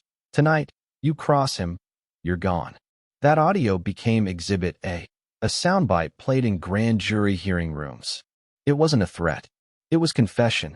But the turning point came when low-level soldiers flipped. Facing long sentences, they chose to talk. In return, deals were struck, reduced time, witness protection. One man described driving packages from Queens to Jersey. Another described counting cash in a basement with his baby asleep upstairs. Guilt and fear and survival all spilling out in one desperate monologue. Agents nodded. Prosecutors jotted notes. Maps turned red. Names got checked off. Meanwhile, media coverage exploded. Front-page news. The city buzzing like cicadas in summer. Hell, the feds even called press conferences. Operation Pressure Cooker was national news. Headlines called it Harlem Drug Empire Busted and plastered photos of cuffed men in designer suits. No longer myth. Now, public enemy number one. And then came the final sweep. Over 2 days, in 30 locations across New York and New Jersey, agents moved in. Houses, warehouses, clubs, safe houses, Couriers arriving at dusk watched cars flood with law enforcement. Flashlights scanned rooms. Agents collected cell phones, ledgers, sealed bricks hidden in floorboards. They found branded glassines. They found bulletproof jackets in closets. They found bodies of council lieutenants. 3 arrested tried to run. Doors slammed. Glass broke. Dogs barked. One agent whispered into his radio, "We got the boss's number here." But not him. Not yet. Barnes stayed silent in his cell. He learned via news. Watchers told him. He didn't rage. He didn't message. He stared at the ceiling and listened to the distant hum of justice, rolling closer. After the raids, evidence rooms overflowed. Files tagged for trial in months. Casebooks thicker than phone books. Prosecutors made plans. Petitions for more agents. Requests for federal funding. They treated it like an assembly line. Cold. Calculated. Efficient. Defense attorneys scrambled. Denials. Motions to dismiss. Claims of entrapment. But the federal machine didn't need perfect. It needed leverage. Enough to break the code of silence. Enough to empty Harlem's boardroom. Inside the council, chaos spread. News leaked through attorneys and jail visits. One member tried to flee to Puerto Rico. Another started calling lawyers instead of meeting partners. Some began flipping too. Offers poured in. Once respected lieutenants whispered into microphones. Seeds planted by Judas. Fear overcame loyalty faster than bullets ever could. Now the pressure cooker boiled over. Nicky's legal team met. Files arrived via locked briefcases. Photocopies of indictments. Audio transcripts. Witness summaries. They looked at pages and realized the empire wasn't collapsing. It was evaporating. All they could do was delay. Stall. Raise doubts. But the dam was too high. He got his first court appearance. Limos pulled up to the courthouse. Flashbulbs popped. He walked in wearing solemn gray. No sunglasses, no pomp. Camera crews lined outside. That photo, Nicky behind bars in a tailored suit, was dripping with irony. Inside, the judge read the indictment. Cackling birds of stoop would vivify him. Names fell in rapid succession. Charges detailed the branded operation, the council structure, the heroin pipeline, the murders, the money. It wasn't myth anymore. It was archive. Solid. And when Barnes stood to speak, he didn't beg. He didn't rage. He looked out at the spectators. Quiet pride flickered in his eyes. Then he sat. Silence. Collected. Defiant. Or perhaps resigned. Outside, crowds gathered. Some cheered. Some cursed. Some whispered about the Black Caesar's fall. Reporters debated whether he'd flip, die, or survive. Cameras caught his wife. Pale, collected, hardened, holding back tears. Loyal until the end or lost in betrayal. But inside the courtroom, Barnes swept his gaze over the room. Storefront judges. Journalists. Anonymous jurors. Every face was a reminder. He had been caught. His fortress invaded. The myth shattered. Still, he didn't plead guilty. He pleaded not guilty. He still believed he'd fight. That he could wedge cracks into their case. That maybe loyalty wasn't gone. Maybe someone would take a stand. But Operation Pressure Cooker had already detonated everything. Rival factions in the council scrambled. Trust vanished. Lawyers restructured alliances. Informants were relocated to witness protection. Authorities offered deals to protect them from reprisal. The system swallowed them alive. Harlem watched. Cop shop talk whispered in precincts. Barbershops cut conversation short when Barnes's name came up. Even some politicians distanced themselves. Campaign donations quietly returned. And in a muted moment, inside his cell, Nicky Barnes felt something he hadn't known he'd miss. Power. The empire he built had dissolved into court dockets, into testimony, into files. But its memory, branded heroin, council structure, control in the streets, still echoed. His men lied. His loyalists died or flipped. Even his wife remained silent at his side. But the biggest betrayal wasn't legal. It was myth. And myths are weakness when reality rises. The chapter ends not in victory, but in uncertainty. Barnes waited for trial. The justice machine continued gearing up. Lawyers scrambled. The boardwalk empire crumbled. And still, no one knew which way the verdict would swing. Because behind every operation, once human targets become defendants. And once legends are named, they begin to die. Chapter 14. The Arrest That Shook Harlem. The flashbulbs hit his face like gunfire. Blinding. Relentless. The second Nicky Barnes stepped out of the black government van in shackles, the sidewalk erupted. Photographers shouted his name. Reporters lunged forward. Cameras rolled like he was the president. But this wasn't a parade. It was the fall of a king. He didn't flinch. Suited in gray, his beard trimmed sharp, Nicky walked like the sidewalk belonged to him. As if he still ruled the blocks from 125th to Lenox, even though he hadn't touched those streets in months. He gave no eye contact. No handcuffs could dim the fire behind his stare. The Godfather of Harlem was no longer mythical. He was caged. And still, he looked like the courtroom was his. The federal agents flanking him had seen it before, that delusion of invincibility. But this was different. This wasn't some neighborhood hustler caught with a trunk full of dope. This was the architect, the man who modeled his criminal empire after Fortune 500 boardrooms. The man who taught loyalty like scripture. The man who took Harlem from corners to corporations. And now, he was being led through the front doors of justice like a spectacle. Inside the courthouse, silence fell. Every seat packed. Even the janitors paused in doorways just to catch a glimpse. The assistant U.S. attorney, briefcase in hand, stepped confidently toward the bench. His target wasn't just Barnes. It was the symbol he had become. Because when Nicky fell, Harlem would feel it. The charges hit the courtroom like thunder. Conspiracy to distribute heroin. Continuing criminal enterprise. Money laundering. Witness tampering. More than a dozen federal counts. Every word carried weight, like bricks being laid into the walls of a cell not yet built. Nicky stood as the charges were read. No emotion, just cold focus. As if he were already building his counterattack in his head. The prosecutors painted him as the mastermind. Not just a dealer, but a kingpin with tentacles in every borough. They detailed how his operation had flooded Harlem with heroin. How his reach extended from Manhattan to Miami. How entire families were destroyed by the poison he profited from. And how he used intimidation, violence, and silence to keep his name clean. But Nicky wasn't alone. Rows behind him, family and associates lined the benches. His wife sat near the back, her eyes fixed forward, unreadable. Beside her, a council member's wife clutched her purse with white knuckles. Loyalty blurred with fear in that room. Everyone knew the walls were closing in. And the media was waiting for blood. Headlines exploded. Mr. Untouchable finally touched. Black Godfather on trial. The fall of a Harlem king. Cameras lined the courthouse exits. Radio stations dissected the charges. Even Harlem barbershops paused their clippers when the news came on. In private rooms, federal agents high-fived quietly. The takedown had begun. But they knew this was just Act 1. The courtroom became theater. Nicky's defense attorneys came dressed like Wall Street assassins. Confident. Smooth-talking. Each one handpicked. They argued that Nicky was being targeted for his influence, not his crimes. That the government was making a political example of a successful black man.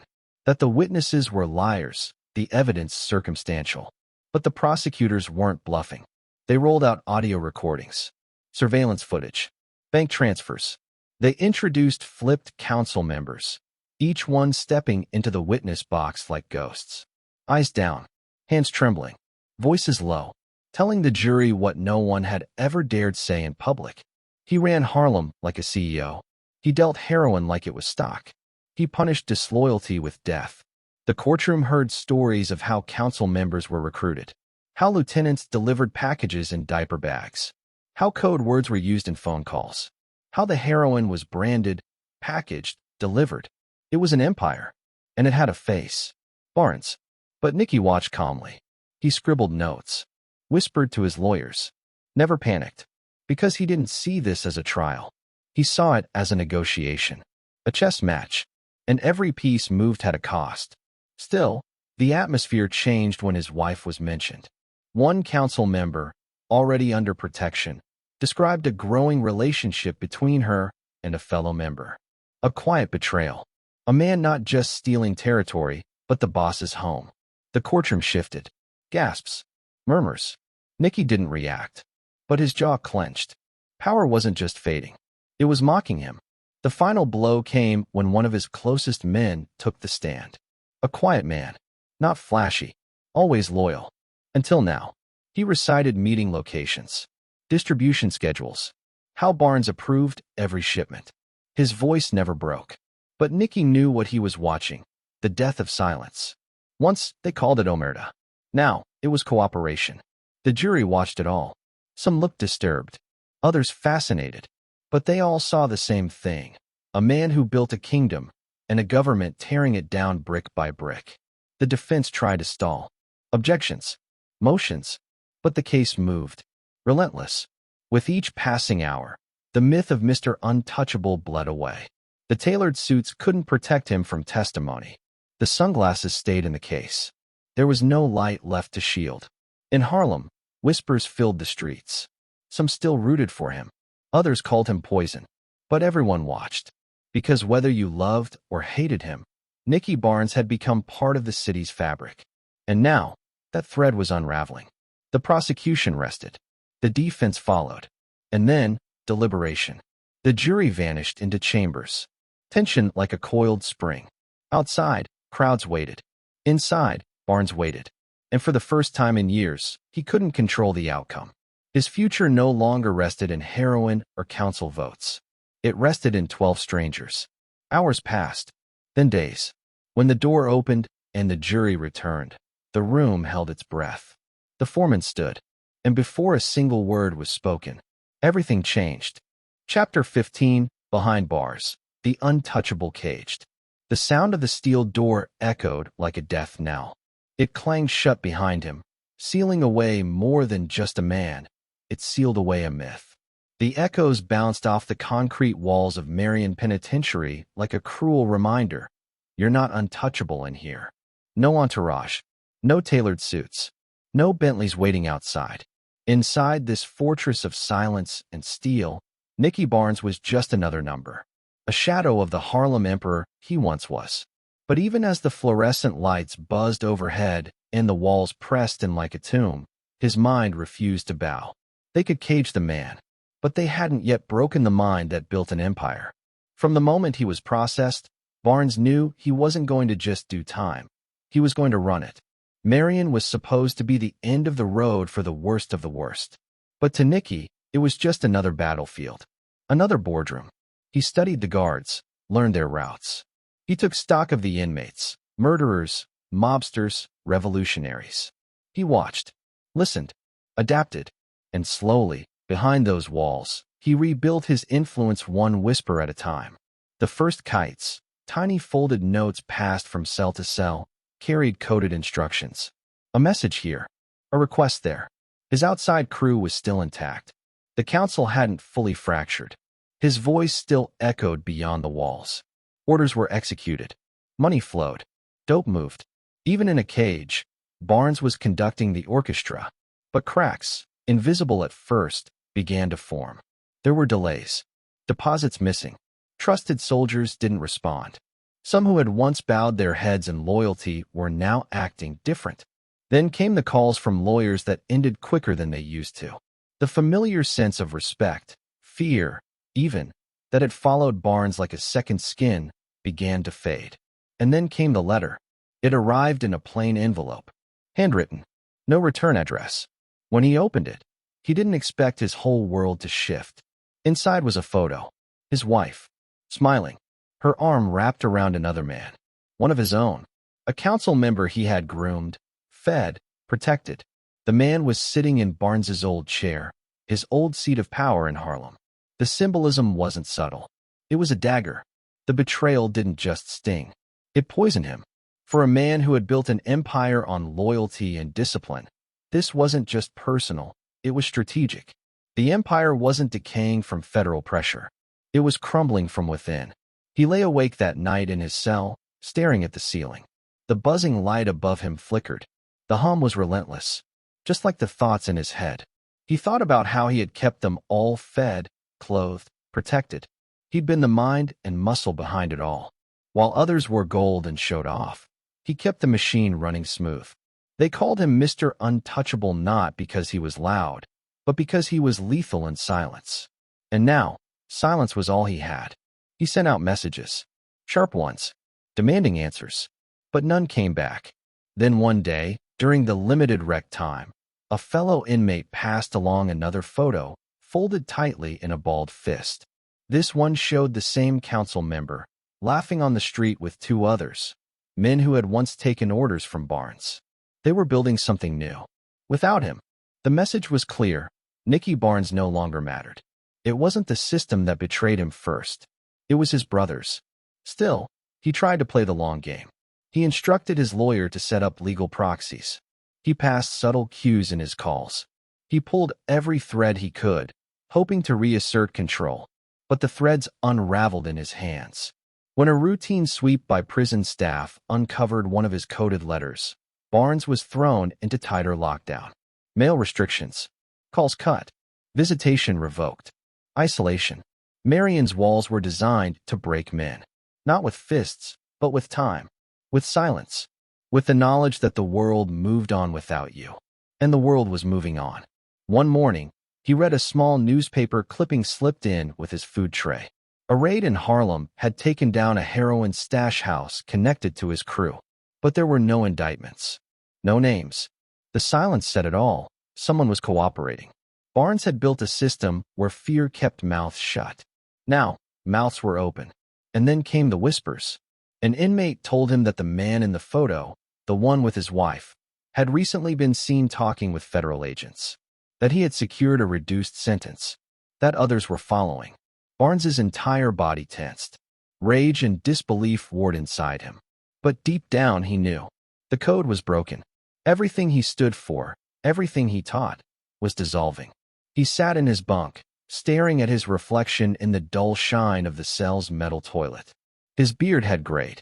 His eyes, once sharp, looked older. But behind them burned something new, something dangerous. It was no longer about preserving power. It was about revenge. Because they hadn't just betrayed him. They'd erased him. And now, the government didn't have to bring him down. His own people were doing it for them. The betrayal hit harder than any sentence ever could.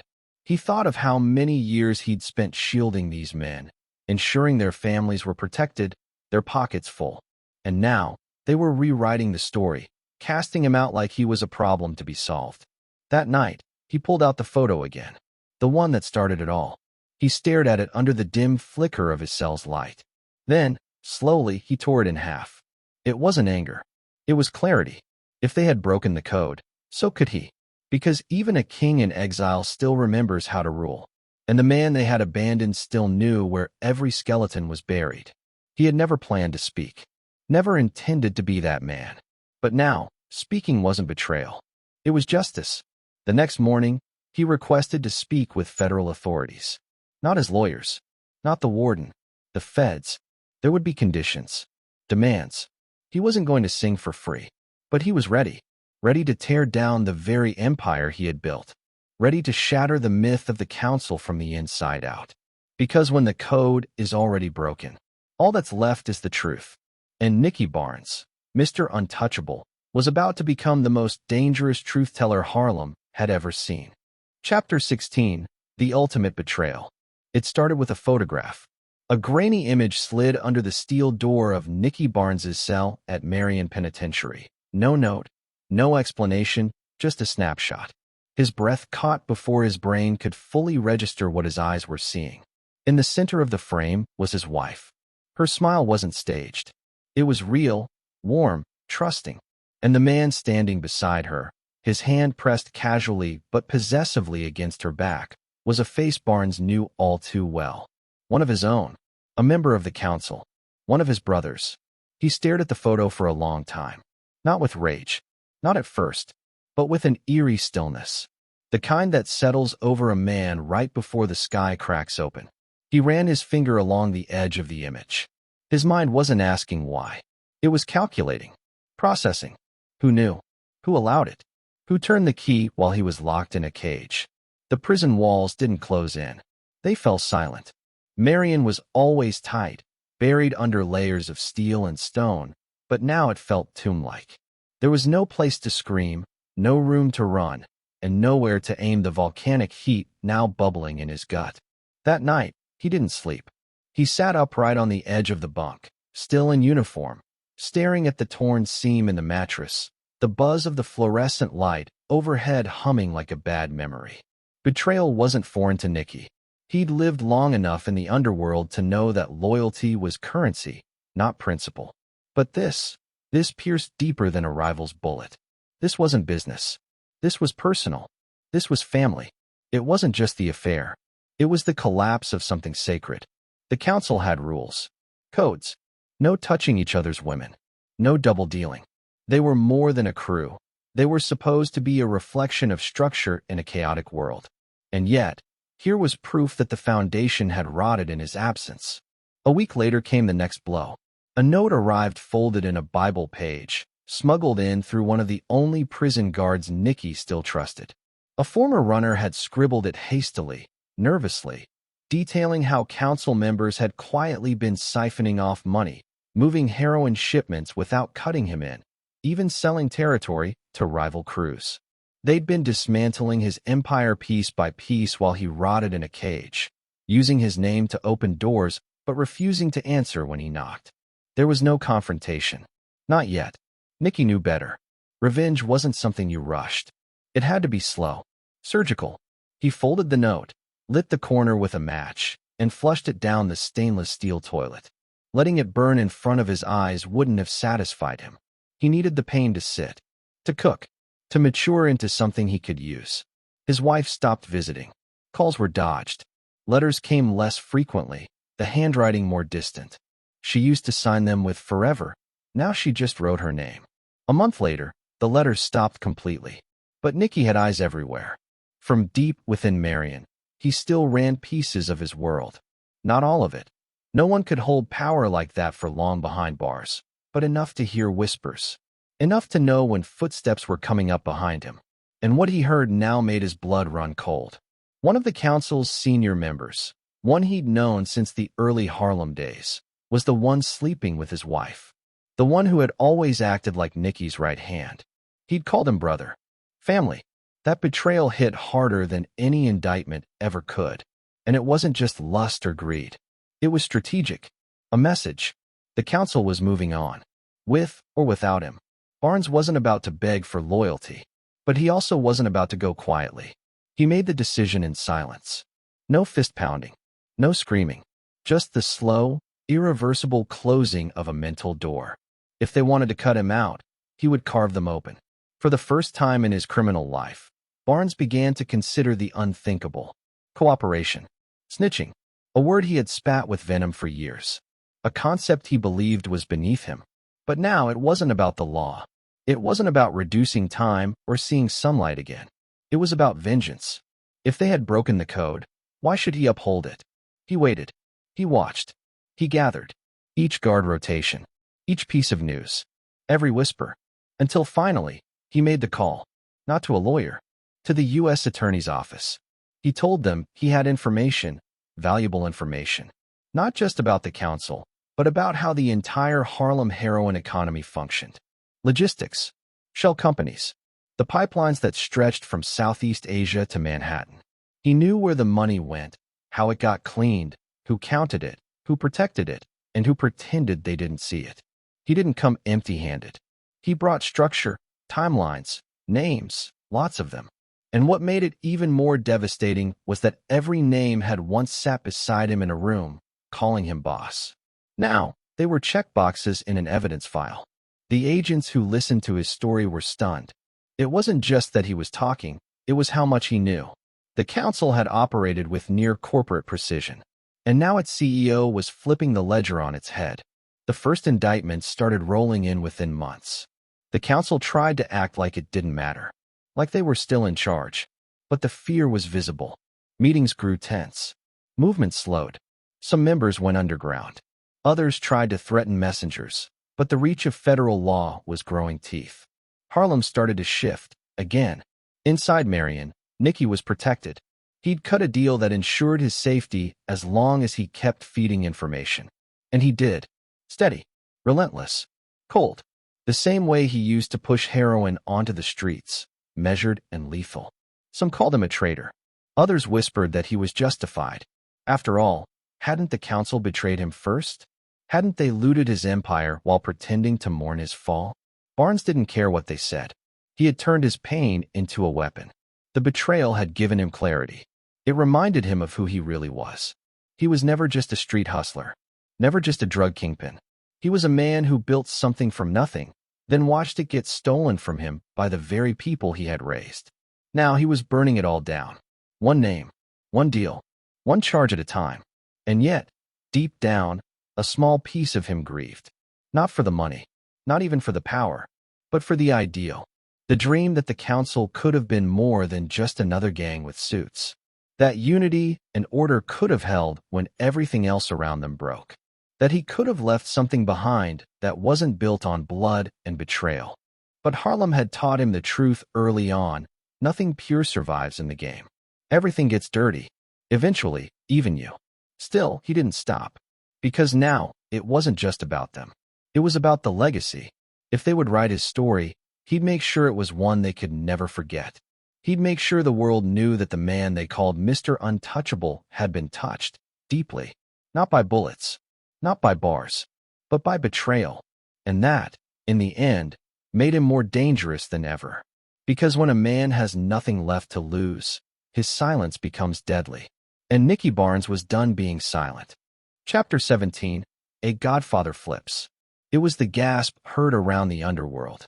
Inside a federal courtroom in Lower Manhattan, under the buzz of flickering lights and the cold stare of prosecutors, Leroy Nicky Barnes, Harlem's self-declared king, the man once nicknamed Mr. Untouchable, did what no one thought he ever would. He stood, he raised his hand, and he swore an oath not to the streets, not to the code, not to the council he helped create, but to the United States government. A silence followed, not just in the courtroom. It stretched from prison yards to drug dens, from corporate laundering offices to corner stoops in Harlem. Men who had once kissed his ring, who had carried his product, who had whispered his name with fear and reverence, now whispered something else. Rat, snitch, Judas. But Barnes didn't flinch. He didn't lower his eyes or shuffle in shame. He spoke clearly, coolly, like a man who had come to terms with a new kind of power, the kind that comes not from silence, but from breaking it. The transformation hadn't come easy. For years, Barnes had lived by the unwritten gospel of the street. Never talk. Never betray. Die in prison before you roll. But that code had been written by men who promised loyalty, then robbed him blind. Who laid with his wife while he rotted in Marion. Who split his empire like scavengers dividing a carcass. And now, as he looked at the names listed on the indictments he was helping build, he saw not friends, not brothers, but traitors in tailored suits. So he spoke. What followed was one of the most devastating criminal testimonies in New York's history. Barnes named names, 43 of them in total. Council members, lieutenants, bagmen, corrupt cops, even lawyers who'd once dined at his table and helped him clean dirty cash with a smile. No one was spared.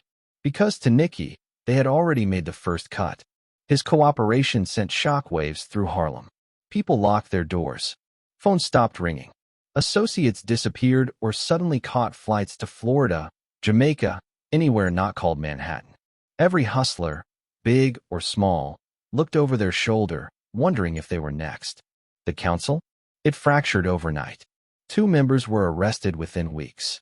One turned up dead under mysterious circumstances, a car bomb nobody claimed. Another vanished completely, his brownstone apartment left untouched, dinner still sitting cold on the table. Behind the scenes, federal agents couldn't believe what they were hearing. Barnes didn't just provide testimony, he painted maps. He broke down drug routes like traffic flowcharts, explained laundering tactics like a banker teaching a seminar. He remembered details with precision. Amounts, codes, colors of briefcases, meeting times. He told stories with timestamps. It wasn't just revenge. It was a purge. He was digging out the rot, brick by brick, until the empire he'd built had no shadows left to hide in. And yet, even now, Barnes remained something of a paradox. In interviews, he didn't apologize for the lives he'd destroyed through heroin. He didn't cry for redemption. He didn't beg for sympathy. He owned his past like a man accepting the cost of power. But he also made it clear, the betrayal from the council had rewritten the rules. They broke the code first. He was just answering in kind. In one interview later leaked to the press, a journalist asked him, "Do you feel guilty?" Barnes paused, then smiled coldly. "I feel educated." To the press, the courtroom drama was gold. The media swarmed. Headlines screamed, "Drug King turns canary. Mr. Untouchable flips. Harlem Godfather testifies."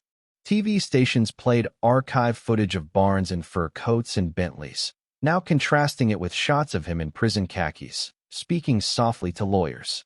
But in the streets, the mood was different. Old-timers shook their heads.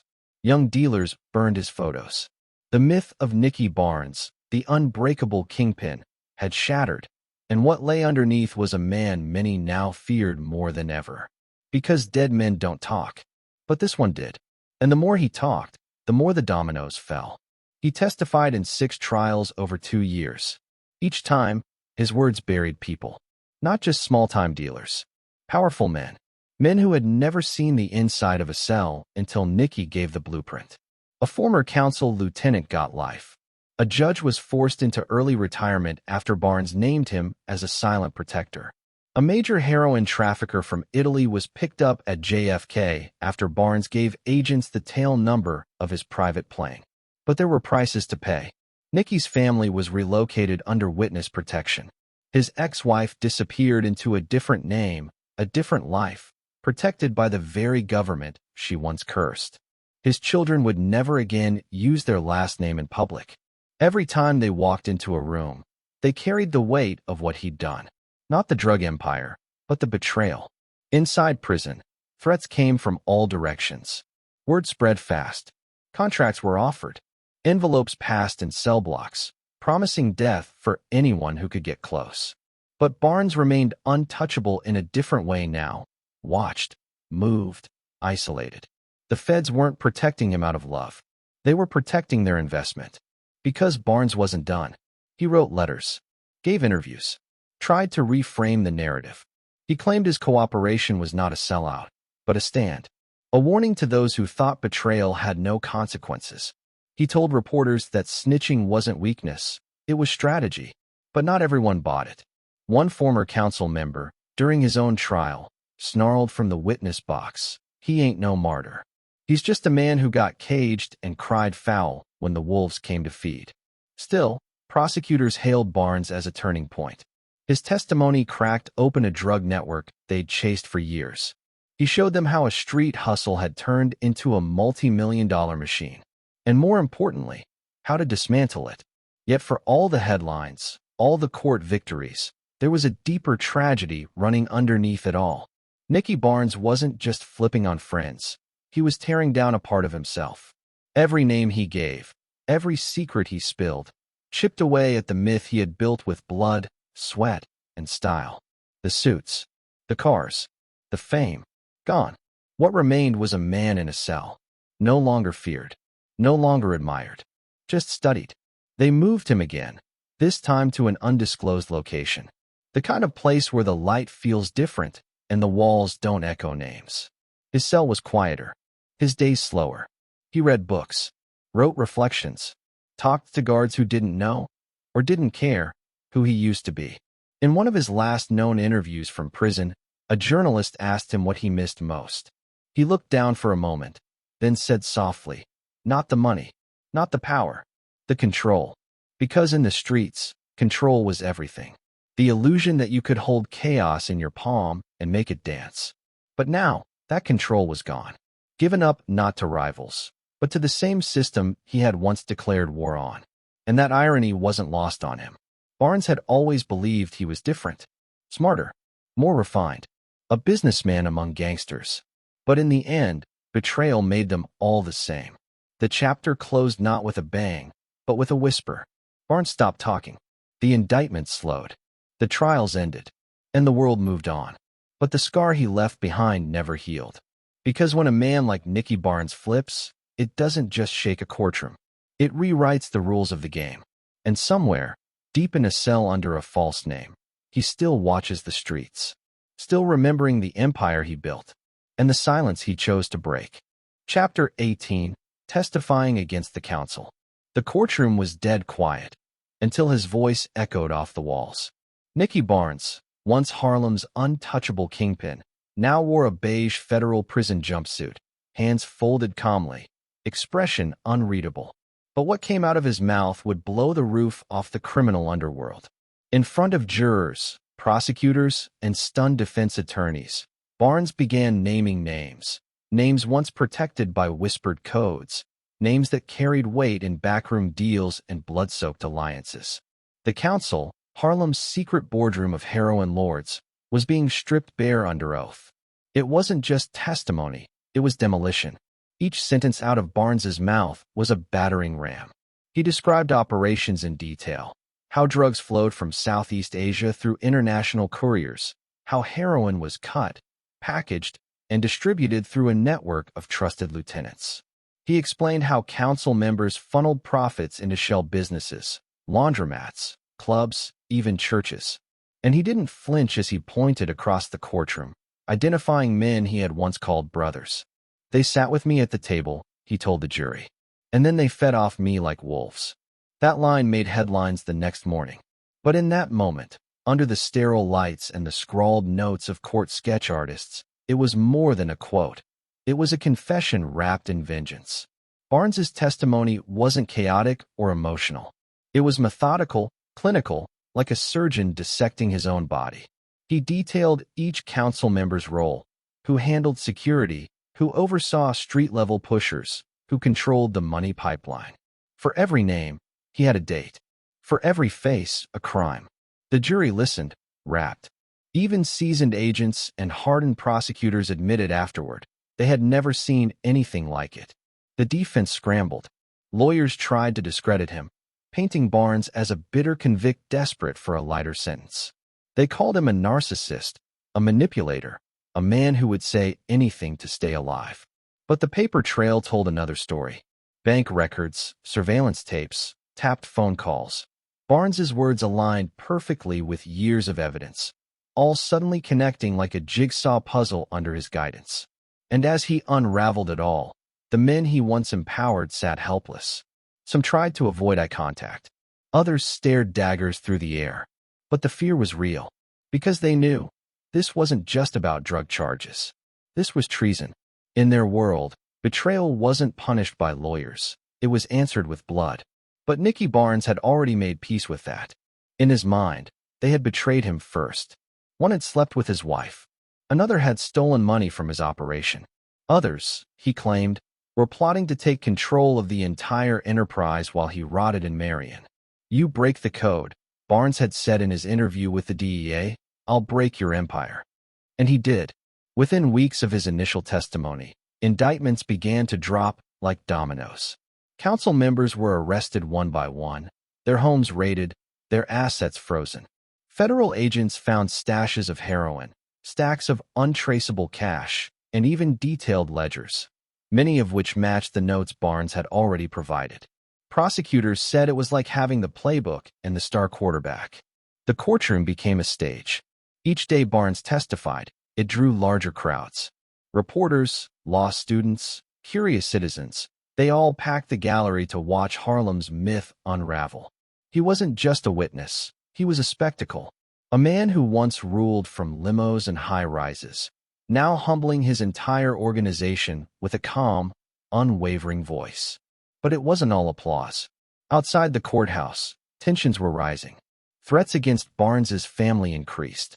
Federal marshals had to increase security. Rumors swirled of a bounty placed on his head. Some said it was 6 figures. Others said it was personal, that someone close to the council had promised to do it themselves. Still, Barnes showed up to court every day, clean-shaven, unshaken. He testified in 3 major trials. Each one ended with convictions. The charges ranged from conspiracy and trafficking to murder. Some of the men he named were sentenced to life. Others cut deals of their own.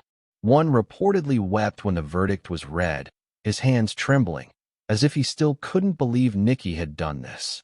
But betrayal has a sound. It's not always loud. Sometimes it's just the quiet drip of truth that can flood a courtroom. Barnes spoke of corruption, too. He named officers who took bribes, detectives who leaked intel, lawyers who doctored paperwork. The rot wasn't just in Harlem, it was in the system. And Barnes was now its most unexpected whistleblower. Behind the scenes, federal agents scrambled to verify every detail. They found offshore accounts tied to council front companies. They uncovered old surveillance tapes that suddenly made sense under Barnes's narration. They even reopened cold cases, unsolved murders, missing persons, unsolved arsons. Barnes didn't know everything, but what he knew was enough to pull decades of secrets into daylight. In Harlem, the streets began to shift. With the council gone, smaller crews tried to move in, but the structure was broken. The unity that once kept violence in check collapsed. Turf wars re-emerged. Dealers became paranoid.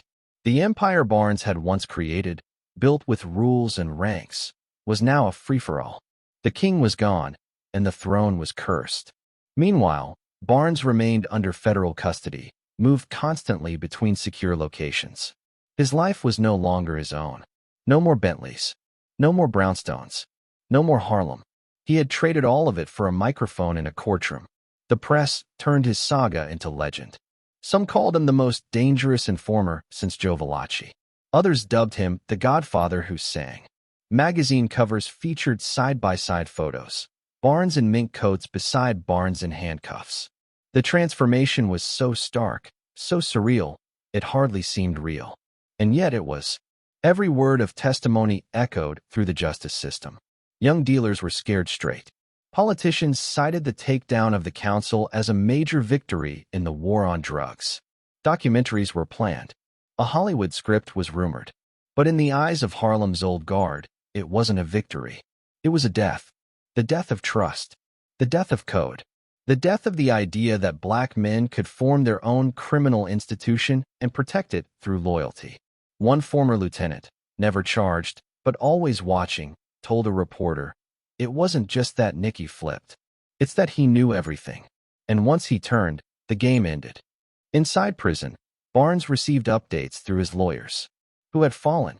Who had vanished? Who had turned on who? It was like watching the kingdom he built go up in smoke, slowly, but completely. And yet, he remained stone-faced. In one letter later uncovered by journalists, he wrote, "If I had stayed silent, they would have eaten me alive. I didn't flip out of fear. I flipped out of logic. The streets broke the rules first." His logic, like everything about Barnes, was cold but calculated. He had built an empire on discipline, structure, and trust. When that collapsed, he saw no reason to stay loyal to ghosts. But ghosts have a way of lingering. Some whispered that Barnes's name would never be spoken in Harlem again. Others said his betrayal would be taught to new generations, not as a lesson in power, but in consequence. Betray your own, and there's no safe place left on earth. Still, the courts didn't care for street codes. With Barnes's help, prosecutors claimed victory over one of the largest heroin networks in American history. The council was no more. The indictments were public. The convictions permanent. The myth shattered. And Nicky Barnes? He disappeared into the system he once defied. But the echoes of his testimony remain. In court transcripts. In DEA records. In the silence left behind by those who once stood beside him. He didn't just name names. He buried them. And now, under a different name and a different sky, the man once known as Mr. Untouchable waits for history to decide whether he was Harlem's architect or its executioner. Chapter 19, The Fallout, Harlem Burns. The heroin was gone, but the poison lingered. In the months after Nicky Barnes flipped and torched his empire from the witness stand, Harlem didn't breathe a sigh of relief. It gasped. The vacuum left behind wasn't peace, it was chaos. The council had ruled with a brutal but effective sense of order. Without it, the streets turned rabid. Crews with no structure, no code, and no patience flooded the blocks. Everyone wanted a piece of what Barnes left behind. But there was no map to follow. Only blood. One cold evening in the winter of 1983, a teenager no older than 15 was found slumped beside a stoop on 139th Street, needle still in his arm, eyes wide open, mouth slightly agape. The dope that killed him had been stepped on too many times, cut with garbage to maximize profit. The boys slinging it didn't know chemistry. They knew hunger. And hunger kills with no finesse. This was the new Harlem. The violence wasn't just back, it was feral. In the days of the council, disputes were settled quietly. Hitters were surgical, and innocent lives were collateral only when things went wrong. Now, gunfire rang out in broad daylight.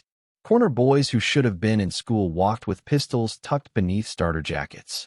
By 1984, Harlem's murder rate doubled. Heroin overdoses tripled. Ambulance sirens became the lullaby of Lenox Avenue. People started locking their doors in the daytime. Church elders who once turned a blind eye to Barnes's reign now openly wept for the city. One local pastor described it as watching the devil laugh as we eat our own. The same people who once admired Barnes's control now cursed the crater he'd left behind. There were no more meetings, no codes, no consequences, only survival. The remaining lieutenants from the council either vanished, were locked up, or tried to rebuild. But without Barnes, they lacked gravity. They were satellites spinning out of orbit, crashing into rival crews, or getting swallowed by the feds. The loyalty Barnes had once commanded couldn't be replicated. No one trusted anybody. Every phone call was suspect. Every sit-down felt like a setup. Harlem wasn't just leaderless. It was bleeding. The feds celebrated their victory. The New York Times ran headlines touting the takedown of the most powerful black drug cartel in American history. Politicians lined up for photo ops. But on the street, nobody felt saved. The devil they knew had been replaced by 100 lesser monsters, all clawing for a crown that no longer existed. Some of Barnes's former allies tried to go legit. They opened barbershops, cleaned cars, invested in small-time real estate. But the shadow of what they were never really left them. Cops watched them. Rivals watched harder. A few of them were found dead in strange places, abandoned apartments, side alleys, even a church basement. Nobody claimed the bodies. Nobody snitched. What made it worse was the silence. Barnes had exposed the council, but his exit left no one to rebuild or to explain the rules of the game to the next generation. The heroin pipeline wasn't cut off, it was hijacked. Smaller Dominican and Puerto Rican crews began funneling product in from the Bronx and Washington Heights. Italians backed off, not wanting to get burned again. Harlem became the Wild West, and everyone wanted to be an outlaw. But they didn't know how to build. The blueprint had burned with Barnes's betrayal. Old-timers talked about the glory days with a strange mix of pride and disgust. They remembered Barnes walking into clubs like a sultan, his suits custom, his words gold. But they also remembered the funerals. The addicts who once danced in those clubs now staggered outside them, homeless and haunted. And through it all, Barnes was gone. His name was poison in Harlem. It wasn't spoken on the corner. It wasn't remembered in music. It was buried beneath layers of resentment and fear. He had ratted, yes, but worse, he had dismantled something Black Harlem had never seen before, a criminal enterprise that had, for better or worse, created unity in a place often ignored by power. He didn't just flip. He fractured a dream. The schools felt it too. Kids stopped showing up. Teachers quit. Whole classrooms turned into ghost towns by 1985. Boys once groomed to be soldiers in Barnes's hierarchy now ran in packs, answering to no one. Shootings spilled into parks, stairwells, even schoolyards. By the late 80s, crack cocaine had arrived, and Harlem, already scorched by heroin's fallout, crumbled like a house with no foundation. The newspapers moved on. So did the cameras. The story was over for them. The council had fallen. The king had flipped. Case closed. But Harlem didn't move on. Mothers buried sons. Addicts buried dignity. And the older generation buried its faith in the idea that leadership, no matter how criminal, could ever bring peace. One former council associate, who'd refused to testify and barely escaped indictment, was later asked in an interview if he regretted joining the empire Barnes built.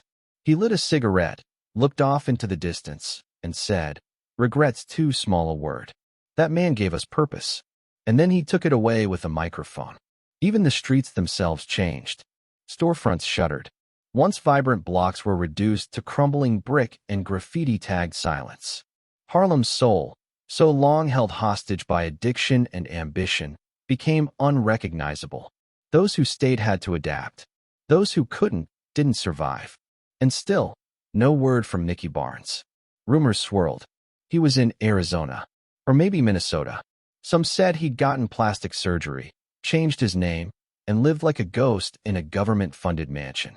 Others claimed he'd written a book under a pseudonym. A few even believed he was dead, buried quietly by the same government that once protected him. But it didn't matter anymore. His empire was gone. His name was erased. His legacy, if it existed at all, was scattered in the ashes of Harlem's fall. One mural remained. Just one, tucked behind a forgotten building near 145th and 7th. A faded painting once commissioned by Barnes himself. Black fists raised, crowned with gold rings, surrounded by words like unity, order, power. The paint had chipped. The fists had cracked. And the words? They were illegible now. Time, like betrayal, doesn't forget. And Harlem never healed the wound Barnes left behind. Not entirely. Because when a god falls, the ground trembles. But when a god betrays, the heavens burn. And the city that once worshipped him? It turned to ash. Chapter 20. Witness Protection and Vanishing Act.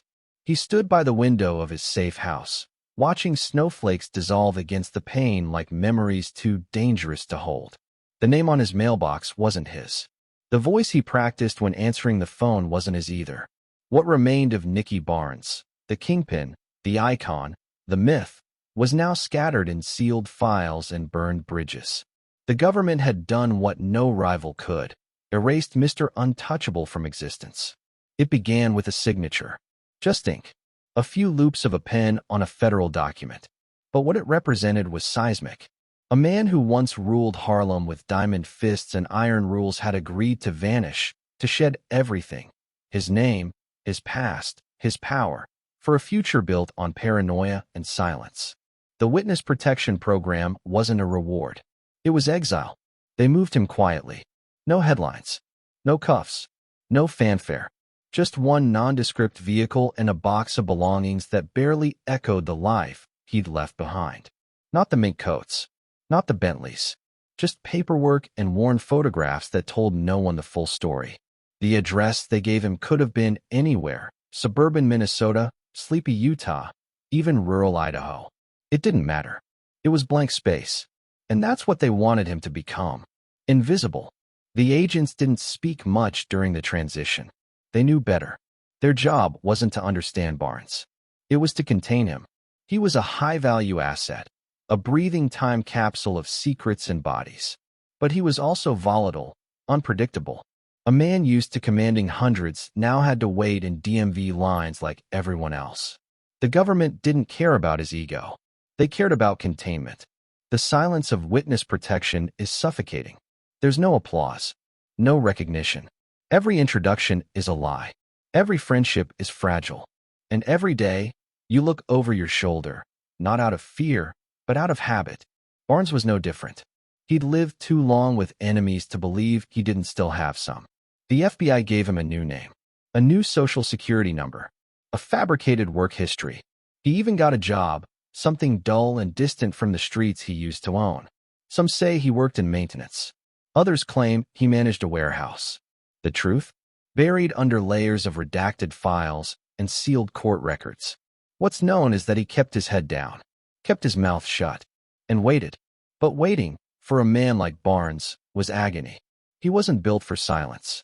His identity had always been constructed on presence, on the way his name echoed through alleyways, courtrooms, and penthouses. In witness protection, there was no echo, just the cold buzz of anonymity. At night, he would sit in the dark and remember Harlem, the way the lights sparkled beneath snow, the way his name could freeze a room. He remembered the women, the power, the rhythm of control. But mostly, he remembered the betrayal, the friend who slept with his wife, the partners who stole from him, the empire that cracked from within. He'd flipped not out of fear, but out of fury. And now, that fury sat inside him like a furnace with no flame, still hot, but pointless. His handlers checked in every so often. Quick visits. No pleasantries. Just updates and precautions. They warned him not to contact old associates, not to stray from protocol, not to forget that a single mistake could make him traceable. Barnes wasn't naive. He knew the score. He was safer as a ghost than as a man. But ghosts get lonely too. One day he made a call. Just one. An old number. It rang 6 times and disconnected. No voice. No threat. Just static and memory. He never called again. That was the moment he understood. There was no going back. The door to Nicky Barnes had been sealed shut. Years passed. The media forgot him. Harlem moved on. New kingpins rose, each one shorter lived than the last. The game changed. Cocaine replaced heroin. Street corners became crime scenes. And the name Mr. Untouchable was just a whisper, if it was mentioned at all. He aged in silence. A man once obsessed with the mirror now barely looked at his reflection. His suits became jeans. His furs became flannel. His throne, now a recliner in a government-issued apartment. Some nights, he watched reruns of old gangster movies and chuckled at how wrong they got it. The codes, the honor, the exit. There is no honorable exit. He tried to write, once. Jotted down pieces of memory on napkins and receipts. Stories too sharp to keep locked up. But the words never came easy. They felt dishonest in his new life, like wearing jewelry to a funeral. So he stopped. He'd become the paradox he once mocked. A man who had everything, and now had nothing, but lived. The agents eventually stopped visiting. His life became quiet to the point of vanishing. Neighbors knew him as a man who kept to himself. Kind maybe. Polite. Always paid his rent on time. But none of them knew who he was. That their neighbor had once controlled an empire worth millions. That he'd dined with Mafia bosses.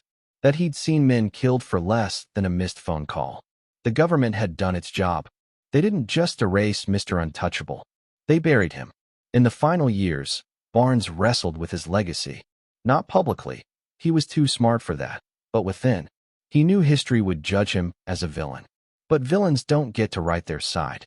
And he'd forfeited that chance the moment he turned state's witness. He once told a close associate, before he vanished, "They'll forget me. That's what hurts the most." But he was wrong. The streets never forget. They bury you. Curse you, pretend you never existed. But deep down, in the echoes of cracked sidewalks and shattered lives, the memory remains. Of a man who became a myth. Of a myth who became a traitor. Of a traitor who disappeared. And in that disappearance, became something else entirely. A ghost. A legend. A name spoken only in silence. Nicky Barnes no longer existed. But Mr. Untouchable? He still haunts Harlem. Chapter 21. Life in the Shadows. He signed the first page with a name that wasn't his. Ink scratched across blank paper in shaky loops. The man who once wrote rules for a drug empire was now writing a life under witness protection. The memoir began not with swagger, but with regret. A ghost drafting his own obituary. He typed in stolen minutes. At night, alone in a rented room with thin walls, he wrote his truth under a pseudonym. The stories came reluctantly. The velvet coats, the blue magic brand, the council meetings, the betrayals. Every sentence felt like a confession, to himself first. His old bravado felt fragile in print. He realized the strongest empires crumble not under bullets, but words. The memoir became his mirror. When you've spent decades building a myth, the only way to dismantle it is to read it aloud. He described Harlem in the 70s. The music, the grime, the jazz clubs at dawn. He wrote about the power, yes, but also the poison, the mothers, the addicts, the funerals he didn't attend. One afternoon, a ghostwriter called from a burner phone. The voice was sharp, curious, respectful. She'd edited criminals before. He asked her to leave the editing mark minimal. He wanted authenticity, not glow-up. Under her edits, the pages remained raw, honest, brutal. But authenticity breeds problem. The memoir leaked. Not officially. It was sampled in interviews, quoted in blogs, whispered among journalists. Blue magic became a headline. Nostalgia clashed with revulsion. Some praised honesty, others called him a glory seeker. A fugitive owning up. He hadn't named names, but references to the council were clear enough for those who knew.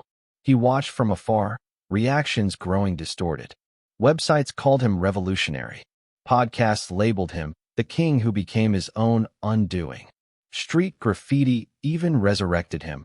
Untouchable lives again, sprayed under bridges. The myth refused to die, even as he tried to erase himself. He didn't celebrate the attention. He didn't respond. He just watched. The memoir was supposed to be private therapy, not public spectacle.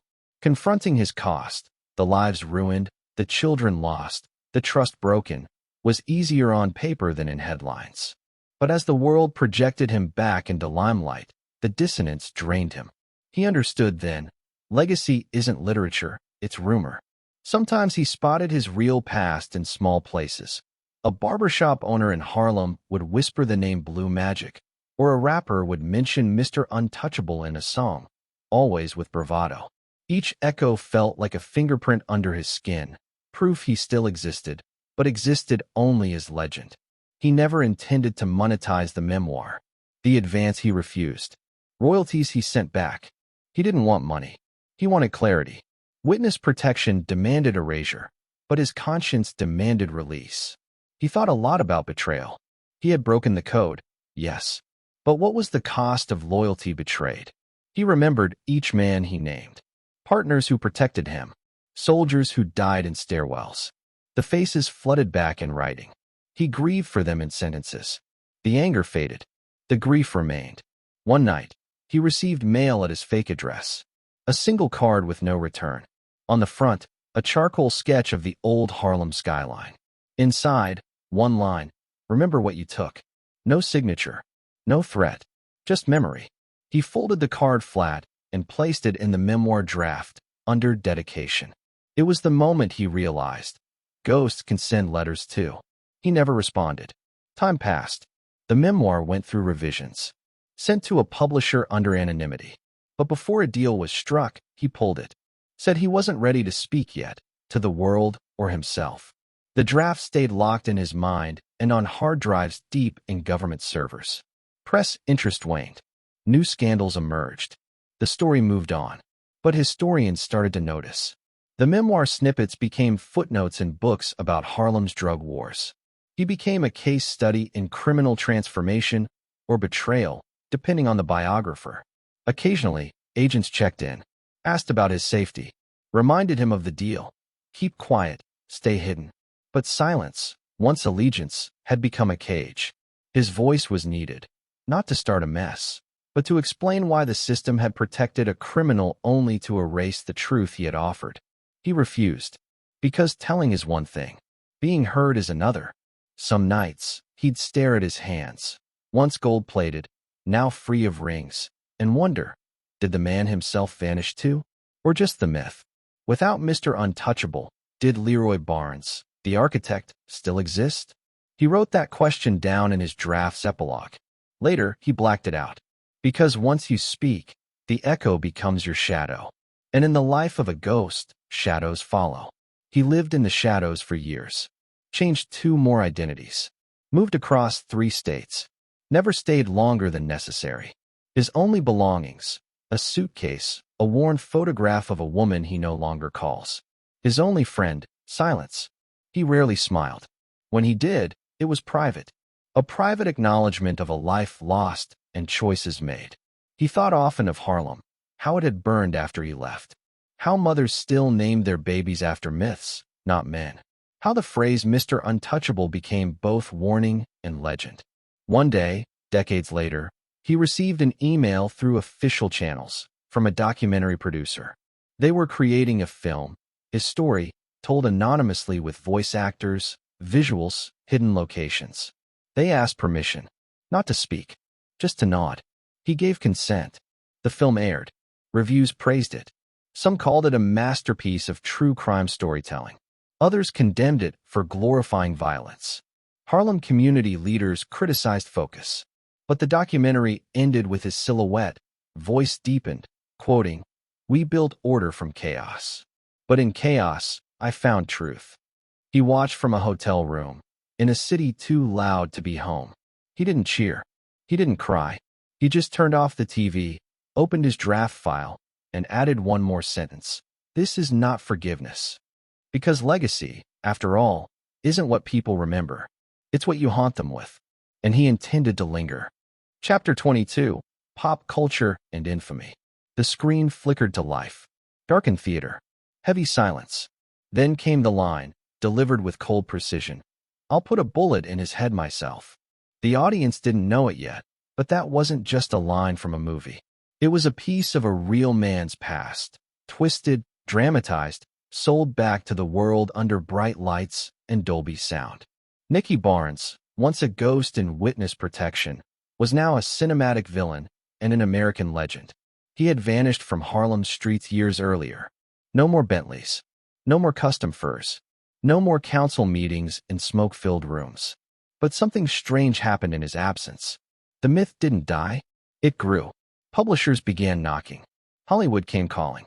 Barnes, now a name locked behind government files, was suddenly everywhere. In books, in documentaries, in Jay-Z verses. His story passed through generations like an urban campfire tale. Half warning, half worship. In 2007, a documentary simply titled Mr. Untouchable premiered.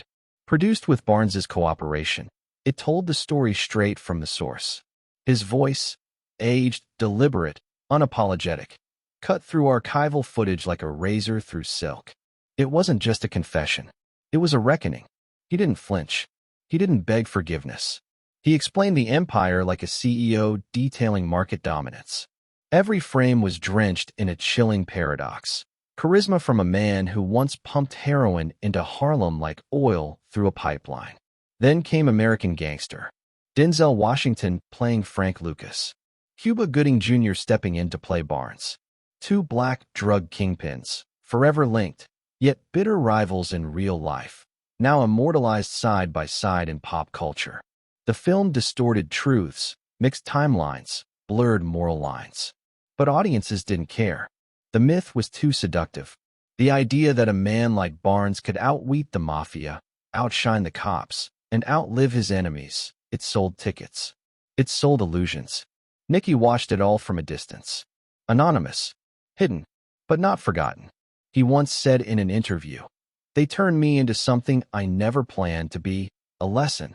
That, perhaps, was the cruelest irony. The man who flooded neighborhoods with heroin had become a classroom discussion. Sociology professors dissected him. Podcasters debated him. Activists condemned him. Rappers immortalized him. Young hustlers in the projects whispered his name like scripture. He had become a blueprint. And a warning. Barnes wasn't blind to this. The media tried to pin him in a box. Was he a devil or a genius? A cancer or a symbol? The answer was never simple. Because for every addict his empire destroyed, he'd also built a system of cold, calculated order. For every life ruined, he left behind a legend molded in steel. Even behind the mask of a new identity, Barnes couldn't escape the reflection in the mirror. He once told a federal agent, "You can change my name, but you can't change what I did." The agent had no answer. How could you erase a man whose shadow stretched across decades? Meanwhile, Barnes's old stomping grounds had changed. Harlem wasn't the same. Gentrification washed over brownstones like bleach on bloodstains. But the echoes remained. Older residents still told stories about the time Nicky Barnes gave turkeys to the hungry, or the day his crew shut down an entire block for a council meeting. Reality and myth had fused. No one could tell the difference anymore. And maybe that was the point. Barnes had transcended the man he used to be. He was a symbol now, used by journalists, directors, and artists to say whatever they needed him to say. To some, he represented black capitalism at its most raw and brutal. To others, he was the devil in a tailored suit. One night, a television special aired reruns of interviews with retired DEA agents. They spoke of Barnes like hunters recalling a near-mythical beast. "We never touched him," one said. "He played chess while the rest were playing dice." Their grudging respect mixed with bitterness. Barnes had walked out of their world not in handcuffs, but behind a curtain of secrecy and deals. Later that year, a college professor wrote a book titled Urban Empire: The Rise and Fall of Mr. Untouchable. It was less about drugs and more about sociology. How did a man like Barnes fill the vacuum left by poverty, racism, and broken systems. The conclusion was chilling. If the American dream was rigged, Nicky Barnes had rewritten the rules.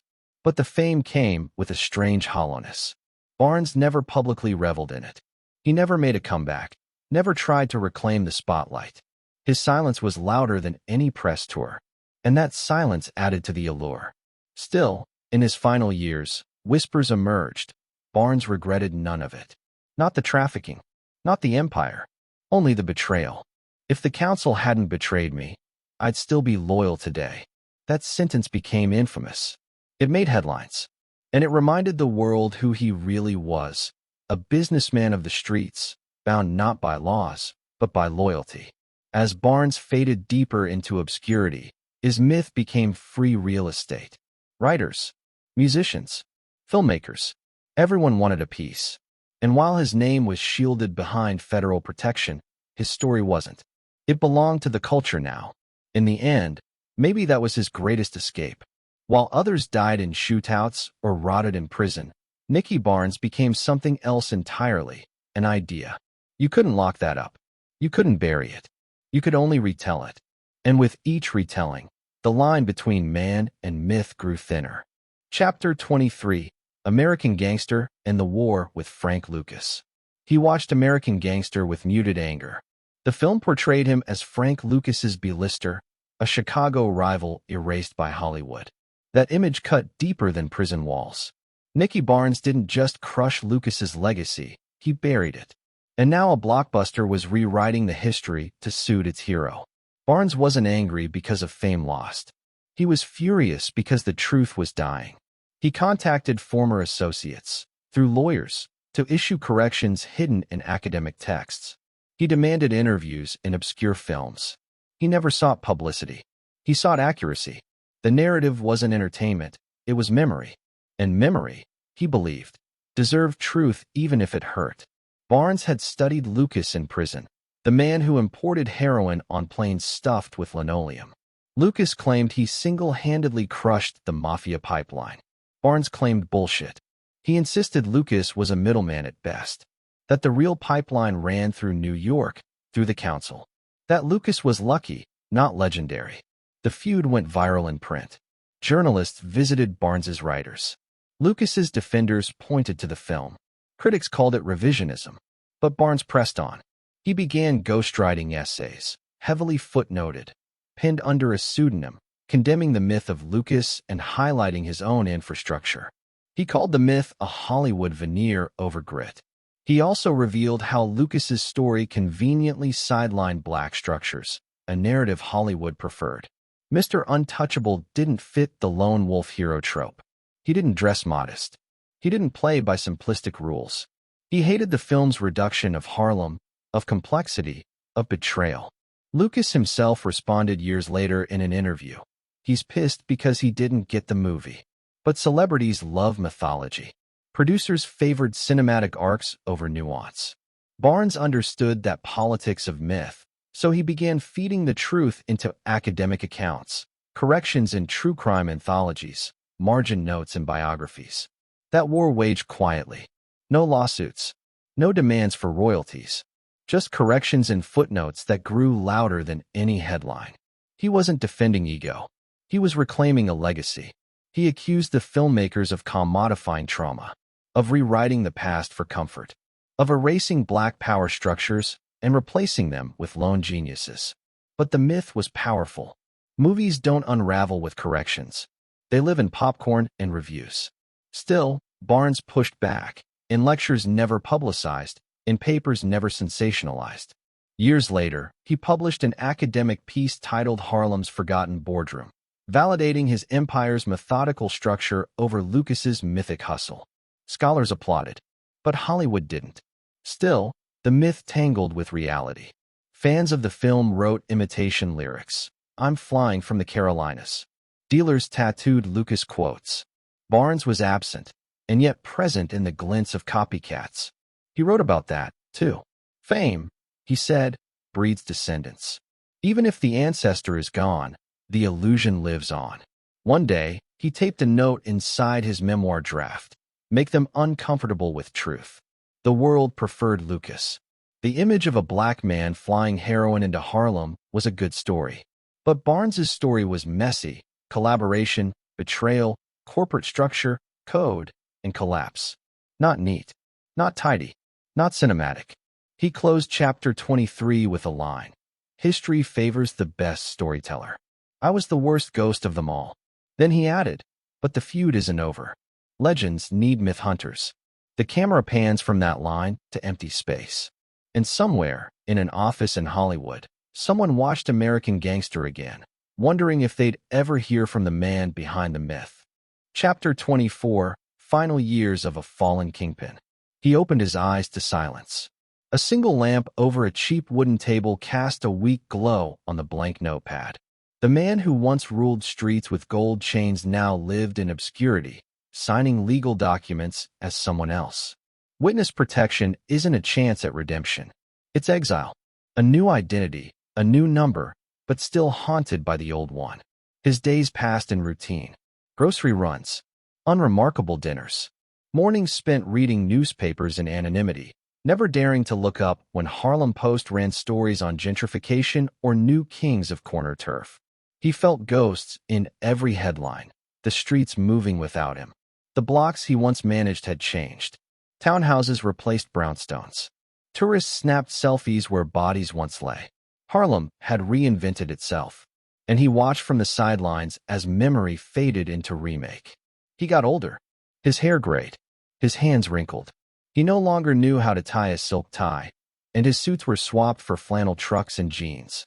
But he still felt the code in his bones, the same rules he imposed: loyalty, discipline, silence. They had abandoned him. So he embraced the solitude.